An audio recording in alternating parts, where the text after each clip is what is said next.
أعوذ بالله من الشيطان الرجيم بسم الله الرحمن الرحيم السلام عليكم. إن الحمد لله نحمده ونستعينه ونؤمن به ونتوكل عليه ونعوذ بالله من شرور أنفسنا ومن سيئات أعمالنا من يهده الله فلا مضل له ومن يضلل فلا هادي له أشهد أن لا إله إلا الله وحده لا شريك له وأشهد أن محمدا عبده ورسوله يا أيها الذين آمنوا اتقوا الله حق تقاته ولا تموتن إلا وأنتم مسلمون أما بعد فإن خير الحديث كتاب الله وخير الهدي هدي محمد صلى الله عليه وسلم وشر الأمور محدثاتها وكل محدثة بدعة وكل بدعة ضلالة وكل ضلالة في النار. അഭിവന്ദ്യനായ അധ്യക്ഷൻ, ഈ യോഗം ഉദ്ഘാടനം ചെയ്ത കേരള നദുവത്തുൽ മുജാഹിദീൻ സംസ്ഥാന president T P. Abdulla Koya Madani, KNM ജില്ലാ സെക്രട്ടറി നാണി ഹാജി, ഈ സ്റ്റേജിലും സദസ്സിലുമുള്ള ബഹുമാന്യ വ്യക്തിത്വങ്ങളെ, പണ്ഡിതന്മാരെ, കാരണവന്മാരെ, സഹപ്രവർത്തകന്മാരെ, സഹോദരന്മാരെ, സഹോദരികളെ, ഇവിടെ മുജാഹിദ് പ്രസ്ഥാനത്തിൽ ഇന്ന് ചില ആളുകൾ ഉയർത്തിക്കൊണ്ടിരിക്കുന്ന ആരോപണങ്ങളും വെല്ലുവിളികളും എന്തിൻ്റെ അടിസ്ഥാനത്തിലാണ് എന്ന് ഒരു വിശദീകരണം ആവശ്യമില്ലാത്ത വിധം സാധാരണക്കാർക്ക് ബോധ്യമാകുന്ന അവസ്ഥയിലേക്ക് ഇപ്പോൾ എത്തിച്ചേർന്നിരിക്കുകയാണ്. ഈ പ്രസ്ഥാനം എന്തിനു വേണ്ടി രൂപീകരിക്കപ്പെട്ടതാണ്? ഈ പ്രസ്ഥാനത്തിന്റെ അടിസ്ഥാന ആശയാദർശങ്ങൾ എന്താണ്? 100 കൊല്ലത്തെ പ്രവർത്തന പാരമ്പര്യമുള്ള ഈ പ്രസ്ഥാനം ഈ രാജ്യത്ത് വരുത്തിയിട്ടുള്ള ഗുണപരമായ പരിവർത്തനങ്ങൾ എന്തൊക്കെയാണ് എന്ന് കണ്ണും കാതുമുള്ളവർക്കൊക്കെ, ഇതിൽ അംഗങ്ങളാണെങ്കിലും അനുഭാവികളാണെങ്കിലും ഒരു കാഴ്ചക്കാരനായി, നിരീക്ഷകനായി നിൽക്കുന്നവനാണെങ്കിലും ഇതിനെ നഖശികാന്തം എതിർക്കുന്നവനാണെങ്കിലും ഒരുപോലെ മനസ്സിലാക്കാൻ കഴിയുന്ന വസ്തുതയാണ്. മുജാഹിദ് പ്രസ്ഥാനത്തിന്റെ അടിസ്ഥാന ആശയ ആദർശങ്ങളിൽ നിന്ന് വ്യതിചലനമുണ്ടാകുന്ന സന്ദർഭങ്ങളിൽ ആദർശ പ്രതിബദ്ധതയുള്ള നേതാക്കളും പണ്ഡിതന്മാരും പ്രബോധകന്മാരും പ്രവർത്തകന്മാരും ഒരുപോലെ അതിനെ നേരിടുകയും ഈ ആദർശത്തെയും പ്രസ്ഥാനത്തെയും സംരക്ഷിക്കുകയും ചെയ്തിട്ടുണ്ട്. അത് മുജാഹിദ് പ്രസ്ഥാനത്തിന്റെ മാത്രം ഒരു പ്രത്യേകതയല്ല.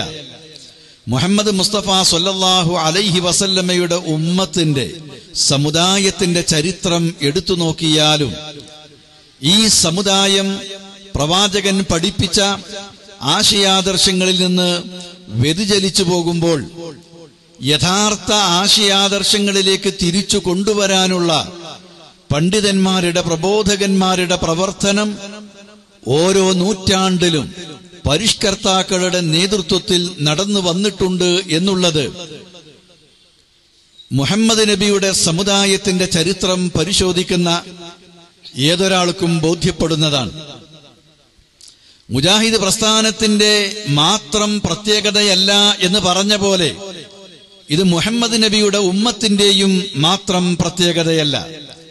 മാനവ സമുദായത്തിന്റെ ചരിത്രം സാക്ഷി നിൽക്കുന്ന യാഥാർത്ഥ്യം കൂടിയാണ് ഇത്.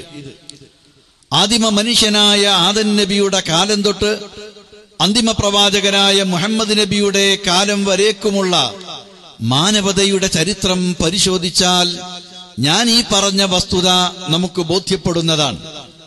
10 തലമുറകളെ ശരിയായ ആദം നബി പഠിപ്പിച്ചു കൊടുത്ത ആദർശങ്ങളിൽ വളർത്തിക്കൊണ്ടുവരികയും നിലനിൽക്കുകയും ചെയ്തതിനു ശേഷം പൈശാചിക സ്വാധീനങ്ങൾക്ക് വിധേയമായിക്കൊണ്ട് ബഹുദൈവ ആരാധനയിലേക്ക് ശിർക്കിലേക്ക് വഴുതി വീണ ആളുകളെ വീണ്ടും ശരിയായ ആദർശത്തിലേക്ക് കൊണ്ടുവരാനാണ് നോഹ് നബി വന്നത്.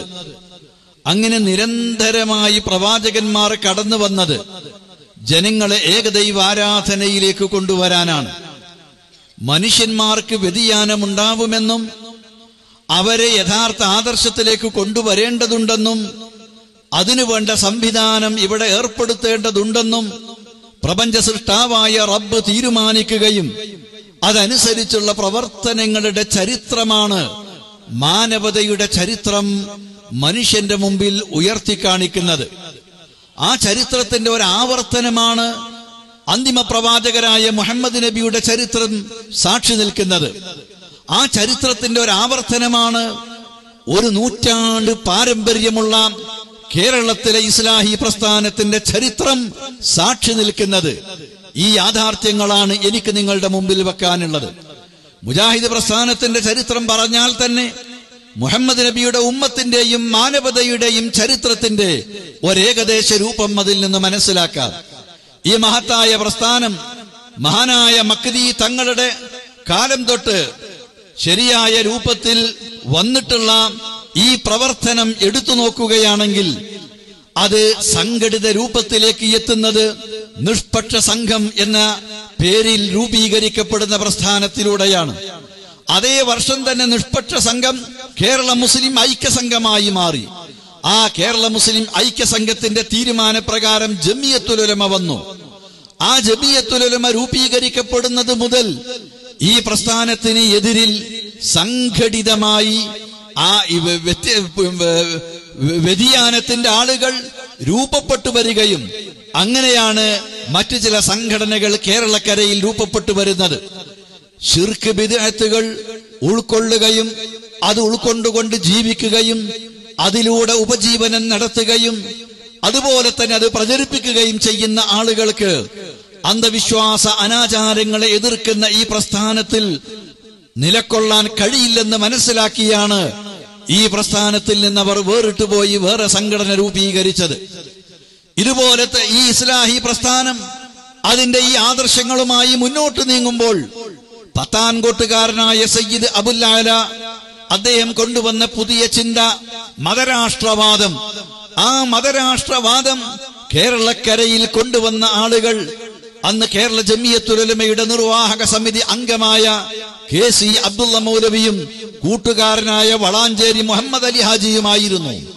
പക്ഷേ ആ ആശയം ജമിയത്തുൽ ഉലമയുടെ ഉള്ളിൽ, മുജാഹിദ് പ്രസ്ഥാനത്തിനുള്ളിൽ KC അബ്ദുള്ള മൗലവി പറയാൻ തുടങ്ങിയപ്പോൾ ഇസ്ലാഹി പ്രസ്ഥാനത്തിന്റെ അമരക്കാരനായ KM മൗലവി സാഹിബ്, NV അബ്ദുസ്സലാം മൗലവി തുടങ്ങിയിട്ടുള്ള നേതാക്കന്മാർ, പണ്ഡിതന്മാർ ആ കാര്യം ശരിയല്ലെന്ന് മനസ്സിലാക്കി കൊടുക്കാൻ ശ്രമിച്ചു.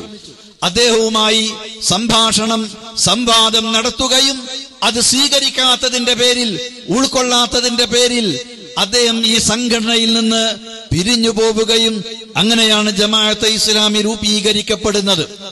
മഹാനായ അബ്ദുസ്സലാം മൗലവി ചേന്നമംഗല്ലൂരിൽ വെച്ച് ഒരാഴ്ചയിലധികം നീണ്ടു നിൽക്കുന്ന ഖണ്ഡന പ്രസംഗം ആ കാലഘട്ടത്തിൽ ഈ വിഷയത്തിൽ നടത്തിയിട്ടുണ്ട്. പിന്നീട് മഹാനായ നമ്മുടെ ഉമർ മൗലവി ആ വാദത്തിലുള്ള അബദ്ധങ്ങള് ഏതൊരു സാധാരണക്കാരനും മനസ്സിലാകുന്ന വിധത്തിൽ വിശദീകരിച്ചു കൊടുത്തുകൊണ്ടേയിരുന്നു. ഇതുപോലെ തന്നെയാണ് വിശുദ്ധ ഖുർആനിൽ വന്നിട്ടുള്ള കാര്യങ്ങൾ തന്റെ ബുദ്ധിക്ക് യോജിക്കാത്തത് അത് തന്റെ ബുദ്ധിക്കനുസരിച്ച് വ്യാഖ്യാനിക്കുന്ന പ്രവണത, പ്രവാചകന്റെ മുഅ്ജിസത്തിനെ പോലും നിഷേധിക്കുന്ന തരത്തിലുള്ള വാദഗതികളുമായി കടന്നു വന്ന പോലെ പ്രവാചകനിൽ നിന്ന് സ്ഥിരപ്പെട്ട നബിവചനങ്ങള് അത് തനിക്ക് യോജിക്കുന്നില്ല, ഉൾക്കൊള്ളാൻ പറ്റുന്നില്ല എന്നതിന്റെ പേരിൽ ആ പ്രവാചക വചനങ്ങളെ തള്ളിക്കളഞ്ഞുകൊണ്ട് അത്തരം ആശയങ്ങള് ഖുർആനിന് പരിഭാഷ എഴുതിയും ഹദീസിന് വ്യാഖ്യാനം എഴുതിയും മുസ്ലിം സമുദായത്തിനുള്ളിൽ ഈ പ്രസ്ഥാനത്തിന്റെ ഉള്ളിൽ നിൽക്കുന്ന ആളുകൾ എഴുതി പ്രചരിപ്പിക്കാൻ തുടങ്ങിയപ്പോൾ അവർ എത്രയോ വലിയ ആളുകളാണ്, എത്രയോ വലിയ പണ്ഡിതന്മാരാണ്. വിശുദ്ധ ഖുർആനിന് പരിഭാഷ എഴുതിയ, സ്വഹീഹുൽ ബുഖാരിക്ക് വ്യാഖ്യാനം എഴുതിയ ഒരു ബുദ്ധിജീവിയും എഴുത്തുകാരനും മഹാപണ്ഡിതനും ഈ കേരളത്തിലുള്ള മുസ്ലിമീങ്ങൾക്കിടയിൽ ഖുർആനും സുന്നത്തുമാണ് സ്വീകരിക്കേണ്ടതെന്ന ഒരു ചിന്ത ഉണ്ടാക്കിയെടുക്കുകയും ചെയ്തതിന് ചിന്താപരമായ വിപ്ലവത്തിന് നേതൃത്വം കൊടുത്ത ആ മഹാപണ്ഡിതന്മാര് ആശയപരമായി അവർക്ക് വ്യതിയാനം സംഭവിച്ചപ്പോൾ ഹദീസിനോടുള്ള സമീപനത്തില്, മുഅ്ജിസത്തിനോടുള്ള സമീപനത്തില് തകരാറുകൾ സംഭവിച്ചപ്പോൾ ഇസ്ലാഹി കേരളം ശക്തമായി അതിനെ നേരിടുകയാണ് ചെയ്തത്. ഇസ്ലാഹി പ്രസ്ഥാനത്തിന്റെ അമരക്കാരനായ KM മൗലവി മുതൽ നമ്മുടെ പണ്ഡിതന്മാരും പ്രബോധകന്മാരും സാധാരണ പ്രവർത്തകന്മാരും ഈ വിഷയത്തിൽ ആ ആശയത്തെ എതിർക്കുന്നതിലും അതുപോലെ നമ്മുടെ ആദർശത്തെ സംരക്ഷിക്കുന്നതിലും മുന്നിൽ ഒറ്റക്കെട്ടായി നിൽക്കുകയാണ് ചെയ്തിട്ടുള്ളത്. ഇതുപോലെ ഒരു കാലത്ത് ഈ പ്രസ്ഥാനത്തിന്റെ സ്റ്റേജിലും പേജിലും നിറഞ്ഞു നിന്ന സാക്ഷാൽ ചേകനൂർ മൗലവി അദ്ദേഹത്തിന്റെ പിഴച്ച വാദവുമായി ചേന്നമംഗൽ ഇവിടെ ശാന്തപുരത്തു വന്ന് അവിടെ നിന്ന് പിന്നീട് എടവണ്ണയിൽ വന്ന് അവിടെ വെച്ച് ഇത്തരം കാര്യങ്ങൾ പറയാൻ തുടങ്ങിയപ്പോൾ മുജാഹിദ് പ്രസ്ഥാനത്തിന്റെ അമരക്കാരനായ അലവി മൗലവി അദ്ദേഹത്തോട് ഇനി ഈ സ്ഥാപനത്തിലേക്ക് തിരിച്ചു വരേണ്ടതില്ലെന്ന് അറിയിക്കുകയാണ് ചെയ്തിട്ടുള്ളത്. അദ്ദേഹമാണ് പിന്നീട് തന്റെ സ്വതസിദ്ധമായ ശൈലിയിൽ തന്റെ ബുദ്ധിക്കനുസരിച്ച് മതനിയമങ്ങളെ വ്യാഖ്യാനിക്കുന്ന പ്രവണതയുമായി ഇറങ്ങിയപ്പോൾ ഇന്നും മുജാഹിദ് പ്രസ്ഥാനത്തിന് നേതൃത്വം നൽകുന്ന അതിലെ പണ്ഡിത തറവാട്ടിലെ കാരണവരായ AP അബ്ദുൽ ഖാദിർ മൗലവിയാണ് അദ്ദേഹത്തിന്റെ വാദഗതികളെ യഥാർത്ഥത്തിൽ നിലംപരിശാക്കിയത്. പിന്നീട് 10-20 വർഷക്കാലം അദ്ദേഹത്തെ പൊതുരംഗത്ത് കണ്ടിട്ടില്ല, പ്രബോധന രംഗത്തേക്ക് വന്നിട്ടില്ല, പിഴച്ച വാദവുമായി വന്നിട്ടില്ല. ആ വാദവുമായി കടന്നു വന്ന് ഫിത്നയുണ്ടാക്കിയത് കൊണ്ട് ലഭിച്ചിട്ടുള്ള നേട്ടങ്ങളുമായി 10-20 വർഷക്കാലം അദ്ദേഹം അങ്ങനെ കഴിഞ്ഞുകൂടുകയായിരുന്നു. വീണ്ടും അദ്ദേഹത്തിന് രംഗത്ത് വരേണ്ടി വന്നു. ആ സന്ദർഭത്തിലാണ് പിന്നീട് അദ്ദേഹം ഉയർത്തെഴുന്നേൽക്കുന്നത്. ആ സന്ദർഭത്തിലും ആ ആശയാദർശങ്ങളെ നേരിടാൻ ഇന്നും ഈ മുജാഹിദ് പ്രസ്ഥാനത്തിന്റെ ആദർശത്തെ സംരക്ഷിച്ചു നിൽക്കുന്ന മുതിർന്ന ആളുകളും ഇളം തലമുറയിലുള്ള യുവ പണ്ഡിതന്മാരും പ്രബോധകന്മാരും പ്രസംഗകന്മാരും തന്നെയായിരുന്നുവെന്ന് ഈ പ്രസ്ഥാനത്തിന്റെ തൊട്ടു മുമ്പുള്ള ചരിത്രങ്ങളിലേക്കൊക്കെ തിരിഞ്ഞു നോക്കുന്നവർക്ക് അറിയാവുന്നതാണ്. ഇതുപോലെ തന്നെയാണ് പിന്നീട് ഈ പ്രസ്ഥാനത്തിന്റെ ആദർശത്തിലേക്ക് വെള്ളം ചേർക്കാൻ ഇവിടെ മാത്രമല്ല, ഇന്ത്യയിൽ മാത്രമല്ല, അറബ് ലോകത്ത് മുസ്ലിമീങ്ങൾ ഉള്ളിടത്ത് സലഫികൾക്കിടയിൽ ഈ അവരെ നശിപ്പിക്കുന്നതിന് വേണ്ടി, ആശയപരമായി അവരെ നശിപ്പിക്കുന്നതിന് വേണ്ടി, സംഘടനാപരമായി നശിപ്പിക്കുന്നതിന് വേണ്ടിയുള്ള ഇഖ്വാനിസത്തിന്റെ പുറംപോക്കിൽ ജനിച്ച ജാരസന്തതിയായ സുറൂരിസത്തിന്റെ ആ വിഷബീജങ്ങളുമായി ഇവിടെ കടന്നു വന്ന പ്രസ്ഥാനത്തെ നശിപ്പിക്കാൻ വേണ്ടി ശ്രമിച്ച ആളുകൾക്കെതിരിൽ ബോധവൽക്കരണം നടത്തിക്കൊണ്ട് ആദർശത്തെയും പ്രസ്ഥാനത്തെയും സംരക്ഷിക്കുന്നതിന് മുമ്പിൽ നിന്നവർ ഇന്നും ഈ പ്രസ്ഥാനത്തിൽ ഉണ്ടായിക്കൊണ്ടിരിക്കുന്ന ആശയാദർശങ്ങളിൽ വെള്ളം ചേർക്കുന്നവരെ നേരിടാനായി, അവരുടെ പ്രവർത്തനങ്ങൾക്ക് തടയിടാനായി, ഈ പ്രസ്ഥാനത്തെ സംരക്ഷിക്കാനായി മുമ്പിൽ നിൽക്കുന്നവരാണ് എന്ന് നിങ്ങൾക്ക് മനസ്സിലാക്കാൻ സാധിക്കും. ഞാൻ സൂചിപ്പിക്കുന്നത് ഇതൊരു നിരന്തരമായ പ്രക്രിയയാണ്. അത് ഇനിയും തുടർന്നുകൊണ്ടിരിക്കും. ഇപ്പോഴുള്ള ഈ പുതിയ വിവാദത്തോടുകൂടി ഇത് അവസാനിക്കുകയില്ല. ഇത് അല്ലാഹു സുബ്ഹാനഹു വ തആല ഈ ആദർശം ഉൾക്കൊള്ളുന്ന ആളുകളെ പരീക്ഷിക്കുന്നതിനു വേണ്ടി പുതിയ ഇത്തരത്തിലുള്ള പിഴച്ച വാദവുമായി കടന്നു വരുന്ന ആളുകളെ, അവർ മുഖേന വിശ്വാസികളായ ആളുകളെ പരീക്ഷിക്കുന്നത് അവൻ തീരുമാനിച്ച, അവൻ നടപ്പിലാക്കിക്കൊണ്ടിരിക്കുന്ന ഒരു സുന്നത്തുള്ളയാണ്. വലം തജിദ ലിസുന്നത്തില്ലാഹി തബ്ദീല. അല്ലാഹുവിന്റെ ആ സുന്നത്തിന്, അവന്റെ ആ ചര്യക്ക്, ആ നടപടിക്രമത്തിന് ഒരു മാറ്റവും ഉണ്ടായിരിക്കില്ല. അതങ്ങനെ തുടർന്നുകൊണ്ടേയിരിക്കും.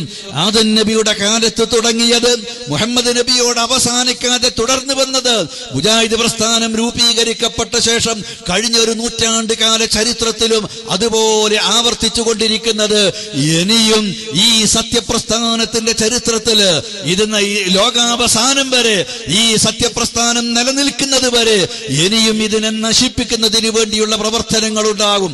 മാ കാന അല്ലാഹു ലിയദറൽ മുഅ്മിനീന അലാ മാ അൻതും അലൈഹി ഹത്താ യമീസൽ ഖബീസ മിനത് ത്വയ്യിബ്. അല്ലാഹു സുബ്ഹാനഹു വ തആല വിശ്വാസികളായ ആളുകളെ അവർ ഏതവസ്ഥയിലാണോ ആ അവസ്ഥയിൽ അവരെ വിട്ടേക്കുകയില്ല. സത്യവും അസത്യവും കുഴാമറിഞ്ഞ അവസ്ഥയിൽ, ഈമാനും കുഫറും കുഴാമറിഞ്ഞ അവസ്ഥയിൽ, തൗഹീദും ശിർക്കും കുഴാമറിഞ്ഞ അവസ്ഥയിൽ, രണ്ടും വേർതിരിച്ച് അറിയാൻ പറ്റാത്ത അവസ്ഥയിൽ, സത്യത്തെയും അസത്യത്തെയും തൗഹീദിനെയും ശിർക്കിനെയും പരസ്പരം വേർതിരിക്കാൻ പറ്റാത്ത വിധത്തിൽ അല്ലാഹു വിട്ടേക്കുകയില്ല. ഹത്താ യമീസൽ ഖബീസ മിനത് ത്വയ്യിബ്. നല്ലത് ഏതാണ് ചീത്ത ഏതാണ് എന്ന് റബ്ബ് സുബ്ഹാനഹു വ തആല വിവേചിച്ചു വേർതിരിച്ചു കാണിക്കുക തന്നെ ചെയ്യും. അതിനാണ് അല്ലാഹു ദൂതന്മാരെ നിയോഗിച്ചിരുന്നത്. അതാണ് മതത്തിന്റെ ധർമ്മം. അതാണ് വേദഗ്രന്ഥങ്ങൾ നിർവഹിക്കുന്നത്. അതാണ് പ്രവാചകന്മാരുടെ പിൻഗാമികൾ ചെയ്തുകൊണ്ടിരിക്കുന്നത്. അതാണ് പരിഷ്കർത്താക്കൾ ചെയ്തുകൊണ്ടിരിക്കുന്നത്. അതാണ് മതപണ്ഡിതന്മാരും പ്രബോധകന്മാരും ചെയ്തുകൊണ്ടിരിക്കുന്നത്. അതാണ് മുജാഹിദ് പ്രസ്ഥാനത്തിൽ ഇപ്പോൾ നടന്നുകൊണ്ടിരിക്കുന്നത്. നല്ലതും ചീത്തയും വേർതിരിക്കുകയാണ്. തൗഹീദും ശിർക്കും വേർതിരിക്കുകയാണ്. സത്യവും അസത്യവും വേർതിരിക്കുകയാണ്. ത്വയ്യിബും ഖബീസും വേർതിരിക്കുകയാണ്. ഇത് വേർതിരിക്കാതെ ആ അവസ്ഥയിൽ കുഴാമറിഞ്ഞ അവസ്ഥയിൽ അല്ലാഹു ഇതിനെ വിട്ടേക്കുകയില്ലെന്ന് അവൻ തന്നെ പ്രഖ്യാപിച്ചതാണ്. അതുകൊണ്ട് ഇനിയും വേർതിരിയാതെ ഒട്ടി നിൽക്കുന്നത് വേർപിരിയുക തന്നെ ചെയ്യും. അവർ വേറിട്ട് പോവുക തന്നെ ചെയ്യും. ഞങ്ങൾ പോവില്ലെന്ന് പറഞ്ഞാലും, ഞങ്ങൾ പിടിച്ചടക്കുമെന്ന് പറഞ്ഞാലും, അട്ടയെപ്പോലെ അള്ളിപ്പിടിച്ചു നിന്നാലും ആദർശത്തിന്റെ വിശുദ്ധിയില്ലേ ഈ പ്രസ്ഥാനത്തിൽ നിലകൊള്ളാനാവില്ല. ജീവിതത്തിൽ വിശുദ്ധിയില്ലേ? നിങ്ങളിപ്പോൾ ചെയ്തുകൊണ്ടിരിക്കുന്ന ഈ കാടത്തം, സംസ്കാരശൂന്യമായ ഇത്തരം പ്രവർത്തനം, മുജാഹിദ് പ്രസ്ഥാനത്തിന്റെ 4 അയലക്കത്തെങ്കിലും നടന്നുപോയ പ്രസ്ഥാനത്തിന്റെ ആദർശത്തിന്റെ കാറ്റിന്റെ പരിമളമെങ്കിലും വീശിയിട്ടുള്ള ഒരാൾക്ക് യോജിക്കാത്ത പ്രവർത്തനങ്ങളാണ്. ഇന്ന് പ്രസ്ഥാനത്തിന്റെ പേര് പറഞ്ഞ് ഇതിൽ നിന്ന് വിഘടിച്ചു നിൽക്കുന്ന ഇത്തരം ക്രൂരമായ, ഹീനമായ, നീചമായ പ്രവർത്തനങ്ങൾ ചെയ്തുകൊണ്ട് നടക്കുന്ന, കള്ള ആരോപണങ്ങളുമായി കൊലച്ചതിയുമായി നടക്കുന്ന ഇത്തരക്കാരായ ആളുകൾ ചെയ്തുകൊണ്ടിരിക്കുന്നത്. എന്നെപ്പോലുള്ള ആളുകൾ ഇതുപോലുള്ള വേദികളിൽ വെച്ച് ഇത്തരം കാര്യങ്ങൾ പറയാൻ പാടില്ലെന്ന് എനിക്കറിയാത്തത് കൊണ്ടല്ല. പക്ഷേ ചിലപ്പോൾ നിർബന്ധിതരാവുകയാണ്. പ്രത്യേകിച്ച് ഹംസ സുല്ലമി അദ്ദേഹം ഇവിടെ വെച്ച് പറഞ്ഞ ഈ പ്രദേശങ്ങളിലൊക്കെ തന്നെ നടന്നുകൊണ്ടിരിക്കുന്ന താടി നീട്ടിയ, വസ്ത്രം കേറ്റി ഉടുത്ത, തഖ്വ മുഖത്തുകൂടെ ഒഴുകിക്കൊണ്ടിരിക്കുന്നു എന്ന് തോന്നുന്ന ചില ആളുകൾ നടത്തിക്കൊണ്ടിരിക്കുന്ന കള്ളപ്രചരണങ്ങളും അതുപോലെ തന്നെ വഞ്ചനകളും കൊലച്ചതികളും ഈ ഏത് വിധത്തിലാണ് എന്ന് അവർക്കൊക്കെ ബോധ്യപ്പെട്ടത് കൊണ്ട് ഇനിയും ഇത് തെറ്റിദ്ധരിച്ചു നിൽക്കുന്ന ചില ആളുകൾ നേരിട്ട് ചോദിക്കുകയില്ലല്ലോ, നേരിട്ട് അന്വേഷിക്കുകയില്ലല്ലോ. അതുകൊണ്ട് അത്തരം കാര്യങ്ങൾ കൂടി പരാമർശിക്കണമെന്ന് ആവശ്യപ്പെട്ടത് എന്തുമാത്രം വിഷമത്തോടു കൂടെയാണ് എന്ന് ഞാൻ മനസ്സിലാക്കുന്നുണ്ട്. ഹംസ മൗലവിയെ എനിക്ക് വളരെ കാലമായി അറിയാം. അദ്ദേഹം വളരെ ശാന്തമായി വേണ്ടത് മാത്രം സംസാരിച്ച്, ഉച്ചത്തിൽ പറയാതെ, കോപ്പിച്ച് പറയാതെ, വളരെ വേണ്ടത് മാത്രം സംസാരിച്ച് ഈ രംഗത്ത് പ്രവർത്തിച്ച് ദീർഘകാലമായി പ്രവർത്തിച്ച് നടക്കുന്ന ആളാണ്. അദ്ദേഹത്തിന് പോലും ഇത്തരം ആരോപണങ്ങളുടെ നിജസ്ഥിതി ഇതുപോലുള്ള ഒരു വേദിയിൽ പറയണമെന്ന് ആവശ്യപ്പെടേണ്ടി വന്നുവെങ്കിൽ എന്തുമാത്രം നീച്ച പ്രവർത്തനങ്ങളാണ്, വഞ്ചനാപരമായ പ്രവർത്തനങ്ങളാണ്, കള്ള ആരോപണങ്ങളാണ് ഇവിടെ നടന്നുകൊണ്ടിരിക്കുന്നത് എന്ന് ഞാൻ അതിലൂടെ ഊഹിക്കുകയാണ്. എന്നെ സംബന്ധിച്ചിടത്തോളം റബ്ബിന്റെ അടുക്കലേക്ക് ഇത്തരം കാര്യങ്ങൾ വിട്ടാൽ മതി. പക്ഷെ എന്റെ സഹപ്രവർത്തകന്മാരായ ചില ആളുകൾ, എന്റെ സുഹൃത്തുക്കളായ ചില ആളുകൾ, എന്റെ പ്രസ്ഥാന ബന്ധുക്കളായ ചില ആളുകൾ അറിയാതെ ഈ ആരോപണം വിശ്വസിച്ചു പോയിട്ടുണ്ട്. അറിയാതെ ഇത്തരം ആരോപണങ്ങൾ മറ്റുള്ളവരോട് പറഞ്ഞിട്ടുണ്ട്. അറിവില്ലാത്തതിന്റെ പേരിൽ, തെറ്റിദ്ധാരണയുടെ പേരിൽ ആരൊക്കെ ഇങ്ങനെ പറഞ്ഞോ വിചാരിച്ചോ, റബ്ബുൽ ആലമീനായ അല്ലാഹുവേ നീ അവർക്ക് പുറത്തു കൊടുക്കണമേ എന്ന് മാത്രമാണ് എനിക്ക് പറയാനുള്ളത്. ഈ കാര്യങ്ങൾ അറിഞ്ഞിട്ടും ഇത് ബോധ്യപ്പെടുത്തിയിട്ടും ഈ ദുരാരോപണം പാവപ്പെട്ട നല്ല പ്രവർത്തകന്മാരുടെ മനസ്സുകളെ ചീത്തയാക്കുന്നതിനു വേണ്ടി ബോധപൂർവം ശ്രമിച്ചുകൊണ്ടിരിക്കുന്ന ആളുകളാണെങ്കിൽ റബ്ബേ, ഞാൻ അവരെ തെരഞ്ഞു പിടിച്ചുകൊണ്ട് അവരെ പിന്നാലെ പോയി ഒന്നും ചെയ്യുന്നില്ല. അവർ എന്റെ പിന്നാലെ നടന്നുകൊണ്ടിരിക്കുകയാണ്. ഞാനത് വകവെക്കുന്നില്ല. എനിക്കവരെ പേടിയില്ല. ഞാൻ നിന്നെയാണ് ഭയപ്പെടുന്നത്, നിന്നെയാണ് ഞാൻ സൂക്ഷിക്കുന്നത്, നിന്നെയാണ് ഞാൻ ഏൽപ്പിച്ചിരിക്കുന്നത്. എന്റെ പിന്നാലെ കേസുമായി നടക്കുന്നവർ, എന്റെ സംസാരത്തിലെ വാക്കുകളും അക്ഷരങ്ങളും തെരഞ്ഞു പിടിച്ച് നടക്കുന്നവർ, എന്റെ ശൈശവകാലം മുതൽക്ക് ഇന്ന് വരേക്കുമുള്ള ജീവിതത്തിലെ ഓരോ വളവും തിരിവും തെരഞ്ഞു നോക്കി നടക്കുന്നവർ, എന്നിട്ടൊന്നും കിട്ടാതിരുന്നിട്ടും കളവ് പറഞ്ഞുകൊണ്ട് കള്ളം പ്രചരിപ്പിക്കുന്ന അവർക്ക് അവരെ മനസ്സിലാക്കാനും അവരുടെ മനസ്സും അവരുടെ പ്രവർത്തനവും അറിയുന്നവൻ നീയാണ്, അറിയാൻ കഴിവുള്ളവൻ നീയാണ്. അവരെ ഒന്നുകിൽ അവർക്ക് ഹിദായത്ത് നൽകി നേരായ മാർഗത്തിലേക്ക് നീ അവരെ തിരിച്ചു കൊണ്ടുവരണം നാഥ. അതിനുള്ള മനസ്സില്ലാത്തവരാണെങ്കിൽ, ആ നിലക്കുള്ള ഒരു മാറ്റമില്ലെങ്കിൽ, അവർ ചെയ്യുന്ന പ്രവർത്തനത്തിന് അർഹമായത് കൊടുക്കാൻ കഴിവുള്ളവൻ നീയാണ്.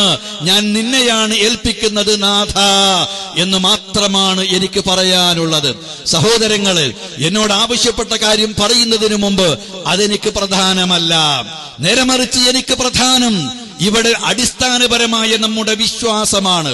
മുജാഹിദ് പ്രസ്ഥാനം സമ്മേളനം കഴിഞ്ഞ ശേഷം പ്രഖ്യാപിച്ച ക്യാമ്പയിൻ തൗഹീദ് വിശുദ്ധിക്ക് വിമോചനത്തിന് എന്നതാണ്. തൗഹീദാണ് നമുക്ക് പ്രധാനം, അതാണ് ഈ പ്രസ്ഥാനത്തിന് പ്രധാനം. ആ തൗഹീദിൽ ഊന്നിയിട്ടാണ് ഇതിന്റെ പ്രവർത്തനങ്ങൾ. മുഹമ്മദ് മുസ്തഫ സല്ലല്ലാഹു അലൈഹി വസല്ലം ഈ തൗഹീദിന് വേണ്ടിയാണ് നിലകൊണ്ടത്. സകല പ്രവാചകന്മാരുടെയും പ്രമേയം, പ്രബോധനത്തിന്റെ സംക്ഷിപ്തം, കാതലായ വശം ഈ തൗഹീദാണ്. എന്തുകൊണ്ട്? ഞാൻ വളരെ ചുരുക്കി ഇതിന്റെ അടിസ്ഥാനപരമായ കാര്യം എപ്പോഴും നമ്മൾ കേട്ടതാണെങ്കിലും ആവർത്തിക്കപ്പെടേണ്ട കാര്യമാണ്. ഇതിൽ നിന്നാണ് ഇനിയും വ്യതിയാനമുണ്ടാവുക. എനിക്കിത് പറയാതിരിക്കാൻ വയ്യ. ഇത് പറയുന്നത് കൊണ്ട് തന്നെയാണ് ഇത്തരക്കാരായ ആളുകൾക്ക് കോപമിളകുന്നത്. അത് അള്ളാഹു തന്നെ ഖുർആനിൽ പറഞ്ഞതാണ്. തൗഹീദ് പറയുമ്പോൾ അവർ കാട്ടുകഴുതകളെ പോലെ, സിംഹത്തെ കണ്ട് വരളി പിടിച്ച കാട്ടുകഴുതകൾ ഓടുന്നത് പോലെ, വരളി പിടിച്ചുകൊണ്ടവർ ഓടിക്കൊണ്ടിരിക്കും. ഇതിൽ നിന്ന് ഓടി അകന്നുകൊണ്ടിരിക്കും. ഇത് കേൾക്കുന്നത് വെറുപ്പാകും. കേൾക്കാതിരിക്കാൻ പലതും ചെയ്യും, തടസ്സങ്ങൾ ഉണ്ടാക്കും. എന്തു വേണമെങ്കിലും ചെയ്തോളൂ, ഇത് പറയൽ ഞങ്ങളുടെ ബാധ്യതയാണ്. ഇത് പറയാൻ ഇന്ന് ഞങ്ങളല്ലാതെ വേറെ ആരുമില്ല എന്നുള്ളത് കൊണ്ട് ഇത് പറയുക തന്നെ ചെയ്യണം. എന്തുകൊണ്ട് തൗഹീദ്? ഒന്നാമത്തെ ഉത്തരം, ഇത് ഭൂമുഖത്ത് വന്ന പ്രവാചകന്മാർ മുഴുവനും പ്രബോധനം ചെയ്തുവെന്നതാണ്. ആയത്തുകൾ ഞാൻ ഓതേണ്ടതില്ല, ഏറെ കേട്ടവരാണ് നിങ്ങൾ. രണ്ടാമത്തെ പ്രശ്നം, എന്തുകൊണ്ട് ഭൂമുഖത്ത് വന്ന പ്രവാചകന്മാർ മുഴുവനും ഇക്കാര്യം പറഞ്ഞുവെന്നതാണ്. അതിനുള്ള ഉത്തരം, മനുഷ്യനെ അള്ളാഹു സൃഷ്ടിച്ചത് ഈ തൗഹീദിന് വേണ്ടിയാണ്. അതാണ് അതിനുള്ള ഉത്തരം. വമാ ഖലഖ്തുൽ ജിന്ന വൽ ഇൻസ ഇല്ലാ ലിയഅ്ബുദൂൻ. അള്ളാഹുവിനെ മാത്രം ആരാധിക്കുന്നതിന് വേണ്ടിയാണ് മനുഷ്യവർഗത്തെയും ജിന്ന് വർഗത്തെയും അള്ളാഹു സൃഷ്ടിച്ചിട്ടുള്ളതെന്ന് വിശുദ്ധ ഖുർആൻ പറയുന്നു. അത് സൃഷ്ടിപരമായ ലക്ഷ്യമാണ്. എന്തേ ഇത് സൃഷ്ടിപരമായ ലക്ഷ്യമാക്കുവാനുള്ള കാരണം? അതിനുള്ള ഉത്തരം, മനുഷ്യനെ അള്ളാഹു സൃഷ്ടിച്ചു. അവൻ ഈ കാണുന്ന അവയവങ്ങളും കഴിവുകളും നൽകി. അവൻ ഈ കണ്ടു കാണപ്പെട്ട എല്ലാ സൗകര്യങ്ങളും നൽകി. എണ്ണിയാൽ ഒടുങ്ങാത്ത അനുഗ്രഹങ്ങൾ ചൊരിഞ്ഞുകൊടുത്തു. ഈ അനുഗ്രഹങ്ങൾ ആസ്വദിക്കുമ്പോൾ അതിന് നന്ദി കാണിക്കണം. അനുഗ്രഹദാതാവിനോട് നന്ദി പ്രകടിപ്പിക്കണം. ആ സ്രഷ്ടാവിന്റെ മുമ്പിൽ പ്രകടിപ്പിക്കുന്ന നന്ദിയാണ് തൗഹീദ്.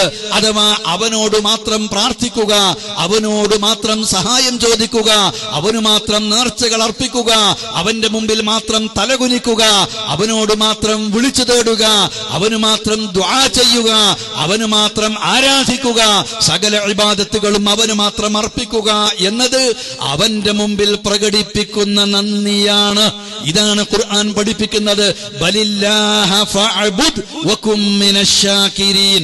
നീ അല്ലാഹുവിനെ മാത്രം ആരാധിച്ചുകൊണ്ട് നന്ദിയുള്ളവരുടെ കൂട്ടത്തിൽ ഉൾപ്പെടണമെന്നാണ് അള്ളാഹു കൽപ്പിക്കുന്നത്. ഇതുകൊണ്ടാണ് അള്ളാഹുവിനെ മാത്രം ആരാധിക്കണമെന്ന് പറയുന്നത്. ഈ തൗഹീദ് ഉൾക്കൊള്ളുന്നതിലാണ് മനുഷ്യന് നിലനിൽപ്പുള്ളത്. ദൈവാനുഗ്രഹങ്ങൾ ആസ്വദിച്ചുകൊണ്ട് ഐഹിക ജീവിതത്തിലും ശാശ്വതമായ മരണാനന്തര ജീവിതത്തിലും അവന് ദൈവാനുഗ്രഹങ്ങൾ ആസ്വദിക്കുവാനുള്ള അർഹത ഈ തൗഹീദ് ഉൾക്കൊള്ളുന്നതിലൂടെയാണെന്ന് വിശുദ്ധ ഖുർആൻ പ്രഖ്യാപിക്കുന്നുണ്ട്. യുസബ്ബിതു الله الذين آمنوا بالقول الثابت في الحياة الدنيا وفي الآخرة ويضل الله الظالمين ويفعل الله ما يشاء.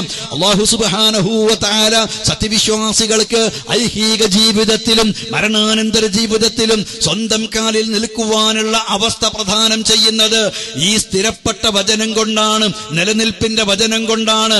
എന്താണ് ഈ ഖൗലു സാബിത്ത്? ഹുവ ഖൗലു ലാ ഇലാഹ ഇല്ലല്ലാഹ്.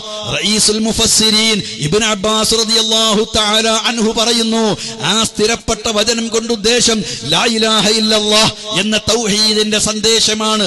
ഇത് ഉൾക്കൊള്ളുന്നവനാണ് ഈ ഭൂമിയിൽ നിലനിൽപ്പുള്ളത്, അവനാണ് മരണാനന്തര ജീവിതത്തിലും നിലനിൽപ്പുള്ളത്. ഭൂമിയിലുള്ള മനുഷ്യന്റെ നിലനിൽപ്പ് ഞാൻ ചരിത്രം പറഞ്ഞാൽ നീണ്ടുപോകും എന്നതുകൊണ്ട് പറയുന്നില്ല. ആദം നബിയുടെ കാലം തൊട്ട് ഇങ്ങോട്ട് എടുത്തോളൂ. ലാ ഇലാഹ ഇല്ലല്ലാഹയിൽ നിന്ന് വ്യതിചലിച്ചപ്പോഴാണ്, ശിർക്കിലേക്ക് ചെന്നുപെട്ടപ്പോഴാണ് ദൈവാനുഗ്രഹങ്ങൾ ലഭിക്കാനുള്ള അർഹത അവർക്ക് നഷ്ടപ്പെട്ടത്. അപ്പോഴാണ് നൂഹ് നബി കടന്നു വന്നത്, 950 വർഷക്കാലം പ്രബോധനം ചെയ്തത്. എന്നിട്ട് ആ പ്രവാചകൻ അവരോട് പറഞ്ഞു, ഫഖുൽതുസ്തഗ്ഫിറൂ റബ്ബക്കും ഇന്നഹു കാന ഗഫാറാ യുർസിലിസ് സമാഅ അലൈക്കും മിദ്റാറാ വയുംദിദുക്കും ബിഅംവാലിൻ വബനീൻ വയജ്അൽ ലക്കും ജന്നാത്തിൻ വയജ്അൽ ലക്കും അൻഹാറാ. വിശുദ്ധ ഖുർആൻ പറഞ്ഞു, ആ പ്രവാചകന്റെ വാക്കുകൾ, നൂഹ് നബിയുടെ വാക്കുകൾ ഞാൻ അവരോട് പറഞ്ഞു, റബ്ബിനോട് പൊറുക്കലിനെ തേടുക, ഖേദിച്ച് മടങ്ങുക, പശ്ചാത്തപിക്കുക, ശിർക്കിൽ നിന്ന് തൗഹീദിലേക്ക് നിങ്ങൾ തിരിച്ചു വരിക, എങ്കിൽ അല്ലാഹു നിങ്ങൾക്ക് പൊറുത്തു തന്നേക്കും. യുർസിലിസ് സമാഅ അലൈക്കും മിദ്റാറാ, ആകാശത്ത് നിന്ന് അവൻ നിങ്ങൾക്ക് മഴ വർഷിച്ചു തരും. എന്റെ പ്രിയപ്പെട്ട സഹോദരങ്ങളെ, മഴയില്ലാതെ വിഷമിച്ചു കൊണ്ടിരിക്കുകയാണ് നാം, വരൾച്ച ബാധിച്ചു കൊണ്ടിരിക്കുകയാണ്. ഒരു കാലത്തും മഴയുടെ വിഷമം അനുഭവിച്ചിട്ടില്ലാത്ത നമ്മുടെ ഈ കൊച്ചു കേരളത്തില്, ഈ മലബാർ പ്രദേശങ്ങളില്, ഈ മലപ്പുറം ജില്ലയുടെ ഭാഗങ്ങളില് ഇന്ന് ഏറ്റവും ഉയർന്ന താപനില, അതെ ഈ ചരിത്രത്തിൽ ഏറ്റവും ഉയർന്ന താപനില നമ്മുടെ പ്രദേശത്ത് ഈ വർഷമാണ് കൂടിക്കൂടി വരുന്നത്. എന്തുകൊണ്ടാണെന്ന് ഉണർന്ന് ചിന്തിക്കേണ്ടതുണ്ട്. അതുപോലെ തന്നെ പലയിടങ്ങളിലും മഴ വർഷിക്കുന്നുവെങ്കിലും നമുക്കാണ് മഴ ഏറ്റവും കുറച്ച് കിട്ടിയിട്ടുള്ളത്. എന്തുകൊണ്ടാണ് അല്ലാഹുവിന്റെ അനുഗ്രഹമായ മഴ ഇങ്ങോട്ട് വർഷിക്കാതിരുന്നത്, അത് തടയപ്പെട്ടത് എന്ന് ഗൗരവത്തോടുകൂടി ചിന്തിക്കേണ്ടതാണ്. മനമുരുകി പ്രാർത്ഥിക്കുക, വിശ്വാസത്തിലുള്ള പാളിച്ചകൾ തിരുത്തുക, ശിർക്കിന്റെ ലാഞ്ചനയുണ്ടെങ്കിൽ അത് ഉപേക്ഷിക്കുക, ശുദ്ധമായ തൗഹീദിലേക്ക് മടങ്ങി വരിക, ഖേദിച്ച് റബ്ബിലേക്ക് മടങ്ങുക, അവനോട് പശ്ചാത്തപിക്കുക, അവനോട് പൊറുക്കലിനെ തേടുക, പുണ്യകർമ്മങ്ങളിൽ ഏർപ്പെടുക, ദാനധർമ്മങ്ങൾ ചെയ്തുകൊണ്ടിരിക്കുക. അങ്ങനെ ഖേദിച്ച് മടങ്ങി പ്രാർത്ഥിച്ച് മഴയ്ക്ക് വേണ്ടി വിലപിച്ചുകൊണ്ട് അല്ലാഹുവിനോട് നന്ദി കാണിച്ച് നന്ദിയുള്ള അടിമയായി ജീവിച്ചെങ്കിലേ അവന്റെ കാരുണ്യം ലഭിക്കൂ. യുർസിലിസ് സമാഅ അലൈക്കും മിദ്റാറാ, നിങ്ങൾ ശിർക്കിൽ നിന്ന് മടങ്ങി തൗഹീദിലേക്ക് തിരിച്ചു വന്നാൽ അല്ലാഹുവിന്റെ കാരുണ്യമായ മഴ നിങ്ങൾക്ക് അവൻ വർഷിച്ചു തരും.